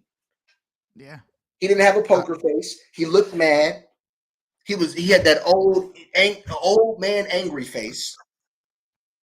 Just in the camera looking mad. And then kept looking up, looking like, damn it, how much more time we got? Because I'm thinking he's looking at the timer. There's probably some timer that he's looking at. Yeah, you know what it is? I'm just disappointed, and I'm venting. That's what it is. Yeah. Look, this is Kamala Harris is bringing back Biden's administration. She's bringing back Biden policies. America already cannot stand his policies. 30% of the country believes we are on the wrong track. He's in the negative, bro. Wait, negative 30% or 30.9%? Say that again. Is it just 30.9% or is it negative? How could it be negative 30% of the country? It's going in the opposite direction. Is what it is. He's losing support. If it was positive, it would be plus. But nobody thinks he's doing a good job. He sucks. Yeah, no, I mean, the only people Look that at are these polls. 60%. Uh-oh. We lost her. Should be back. But yeah. When she comes back, I'm gonna hop off because I gotta take my dogs out. It kicks me out. Suni. You gotta go take your dogs out at 11. Oh, take them out like in the backyard to use the bathroom. Yeah, well, I walk them out front, but yeah, I take them out. Oh, you know, you gotta keep the strap on you. It's too late. I do. Maui's just here to advocate for all the dogs that are being eaten. She's voting Trump all the way. I was so mad he said that dumb shit. I was so mad. I'm like, you did not just say they're eating animals. On ABC of all places. It's not like you on Fox. Like, bro, you are on ABC News. Like, bro. Donald Trump gave me low IQ vibes. Right? I'm gonna be honest. All right, y'all. See you, bro. I'm about to wrap up, but I just want to show you these polls, man. 54% of Americans disapprove of Biden's job. Every poll has been at least over 50%. There's only one poll, which is the USA Today, where he had it was a 1% difference.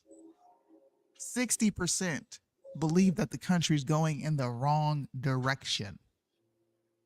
29% believe it's going in the right direction.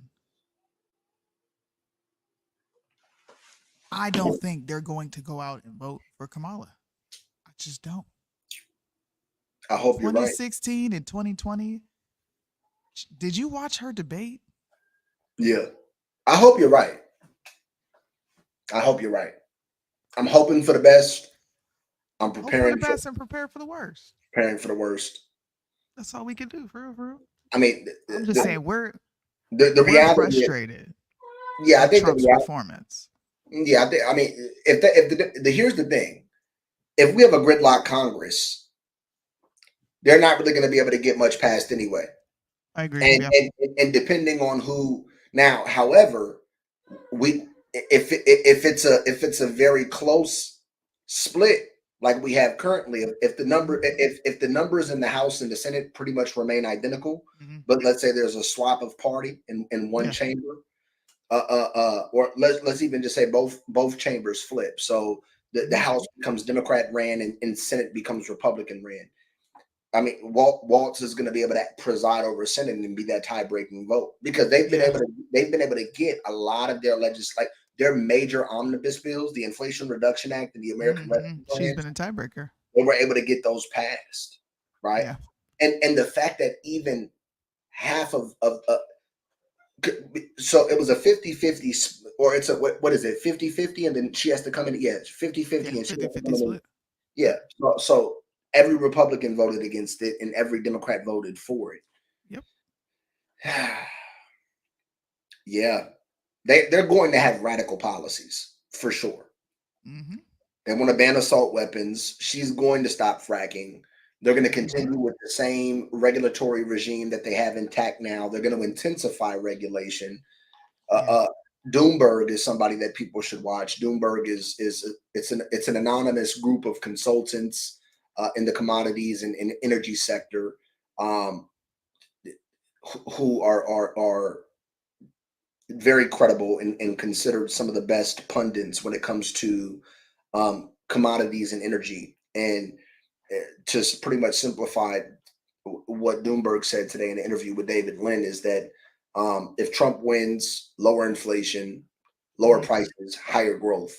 If Kamala wins, higher inflation, higher prices, lower growth, more government, and the inefficiencies that come with that. So I just hope that the people make a decision based on economics. If they make a decision based on the economy, Donald Trump's going to win the election. Yeah. But then I also take into consideration, right, like are elections legitimate? I think they are when people go out and vote. Yeah. If people get out and vote, the way I think they will, then you will absolutely have a Trump victory. And I think I'm not basing everything off the polls, right? Because polls can go either way. But the fact that every single poll you look at is trending in a negative direction for this current administration, right? I think is indicative of how Americans are going to vote. I just do. I don't think there will be another Republican in office for a long time after Trump. That's for sure. I don't think so. Yeah, and I think that's where I have a bit of a different opinion. I think if Trump wins this election, it creates a foundation. It provides a platform to the Republican Party and to other figures within the Republican movement. But don't you think if he doesn't have Congress to pass any of the initiatives, he's going to have a lame duck presidency? Well, he's going to use the power of the executive order for sure. Okay. Yeah, he's going to use that executive order power because remember he presides over the executive branch of government. Yeah. So he doesn't have to rely on legislative process to dictate to the executive branch of government what they are to do. Okay, I think I see what you're saying. And the regulatory agencies have to do what he says, not what Congress says. So he could pretty much have an executive order presidency. There could be another Republican that could come into office. They'll flip the House and the Senate and then continue Trump policies. Well, that's the thing. If his executive orders yield positive economic results and the country takes a turn in a positive direction, then that galvanizes the undecided voter who may have been on the fence with this current election to say, oh yeah, I definitely have to. If the next Republican candidate is going to continue in the stead of Trump and is going to duplicate his policy approach, oh yeah, absolutely. Especially if depending on Trump's health, when he at the end of this next presidency, if he's still in good medical shape or just good bill of health, and he could act as like an advisor to the following Republican presidential candidate. Yeah. I think that's going to happen because you know the Trump family has taken over the GOP. Oh, for sure. Yeah. Yeah. Okay. Absolutely. I see your point, and I agree with you, man. But there's just a slither of hope that I have for the moderates and independents. Yeah, I hope that. I hope that because I mean, our mainstream media is It's deadly. It is sinister how good they are at propaganda, right? Like we're like they're better than the Soviet Union and Germany. Schmittler, yeah. They're better because I don't disagree with you. their ability to disseminate information is instantaneous, and when it comes to psychological tact, like they've been able to study the human mind so much more effectively now, right? And to such a like to such a larger extent that they really understand how to manipulate human emotion. They know how to manipulate human emotion, and I think tonight he did so bad. He did bad. He did so bad. Like even when he says things like Viktor Orban is a strong man. What, bro? Do you know how people process that rhetoric? Like that is dangerous diction. You should not be. You should disassociate yourself with the word strong man for the rest of this campaign. Don't say it anymore because people think you're a strong man. People think strong man is synonymous with dictator. And when you're sitting here giving props and bravos and congratulations and placing strong man on a pedestal, yeah, you're a damn fool. You're a damn fool. Okay, so let's bet it up on this tonight. When we get up, because you know we're gonna hit up TikTok. I want to see. I don't even want to go to TikTok because I already know what we involve. Hey, them liberals is about to be on one on TikTok. They about to be on one. Like, I'm not even going in there with my normal demeanor or composure. Okay, let's look at the polls then. Let's look at the polls for this entire week. And then we can come reconvene. I just want to see where the polls are. I want to if you're right. And she performed the way everyone on the left is going to say she performed, which is strong. These polls should flip. She should be winning in all 4 of those swing states by large margins.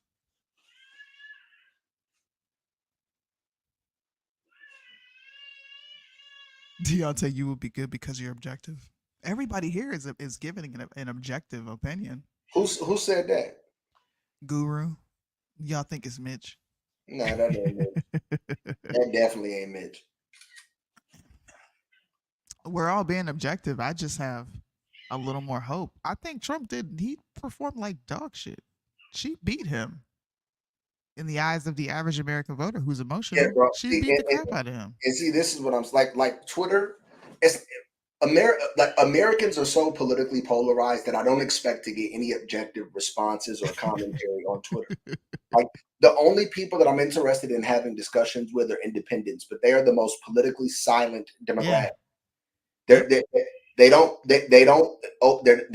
not outward in their expression when it comes to their political views. They're very laid back. They are conservative when it comes to or rather they're very reserved. They're not conservative. They're very reserved when it comes to expressing their political opinion. And so yeah, I don't know. You know, it's like, man, Donald Trump said, I thought that was my best debate ever, especially since it was 3-on-1.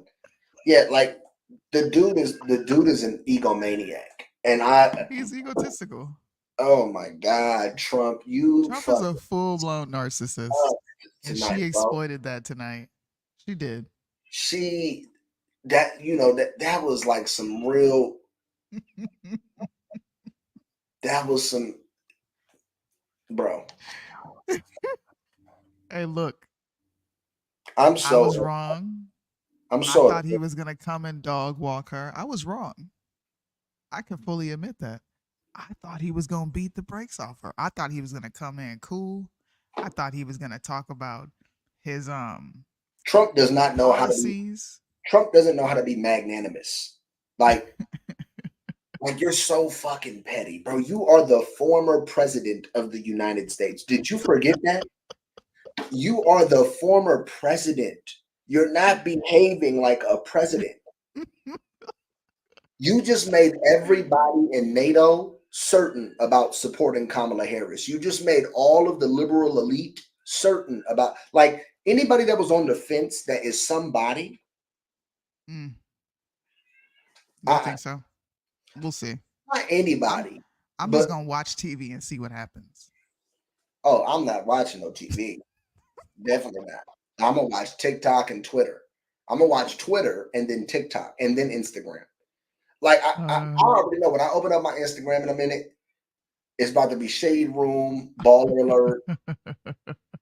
You know, black people for sure. Like now, black people like us, we're gonna be like, yeah, Trump did terrible, but we're still voting for Trump. Yeah, for sure. But the black people that was already Team Harris, oh, they're fired up. Yeah, they're gonna be. They're on 10. They're already live wires right now. It's 9 o'clock. I know it's midnight for y'all on the East Coast. I'm in Central Standard, but yeah, point taken. Look, we'll see what happens. I'm just gonna watch the people. Look at the social trends. Right now, cooked. If you type in hashtag cooked on X, that's trending. I think that's a hashtag people should follow. Just follow all the political hashtags and look and see where the temperature is. Just check it out. Cooked. Right, of course, this is a right wing hashtag. That's what this is. You know what I'm saying? We gotta put out the propaganda, man. Hey, no, but not red pill. Not red pill on here looking like, look, red pill is hella funny. Oh, snap. Red pill got 1,000 followers on Twitter. Damn. Yeah, red pill is active in Cali. She got a big voice out there, especially within the GOP, the California GOP. But we can chop it up. I gotta end the show. Thank you guys for tuning in with us. I hope you enjoyed the commentary. I hope you enjoyed watching us react to Trump taking a full-blown beating tonight. He didn't perform like I thought he was going to perform, and I can admit when I'm wrong. I was so wrong, and I am so disappointed because this man got his ass handed to him. But make sure you guys, I don't know if we're going to be back on Friday, so just pay attention to our social medias so you can see when we'll be live again and back for our regular, I can't believe you just said that, our regularly scheduled program. She does not believe in Q. Get off my live. Whoever you are, you're spreading lies. Don't do that. But thank you guys for tuning in. I'm out. So when you're done getting high,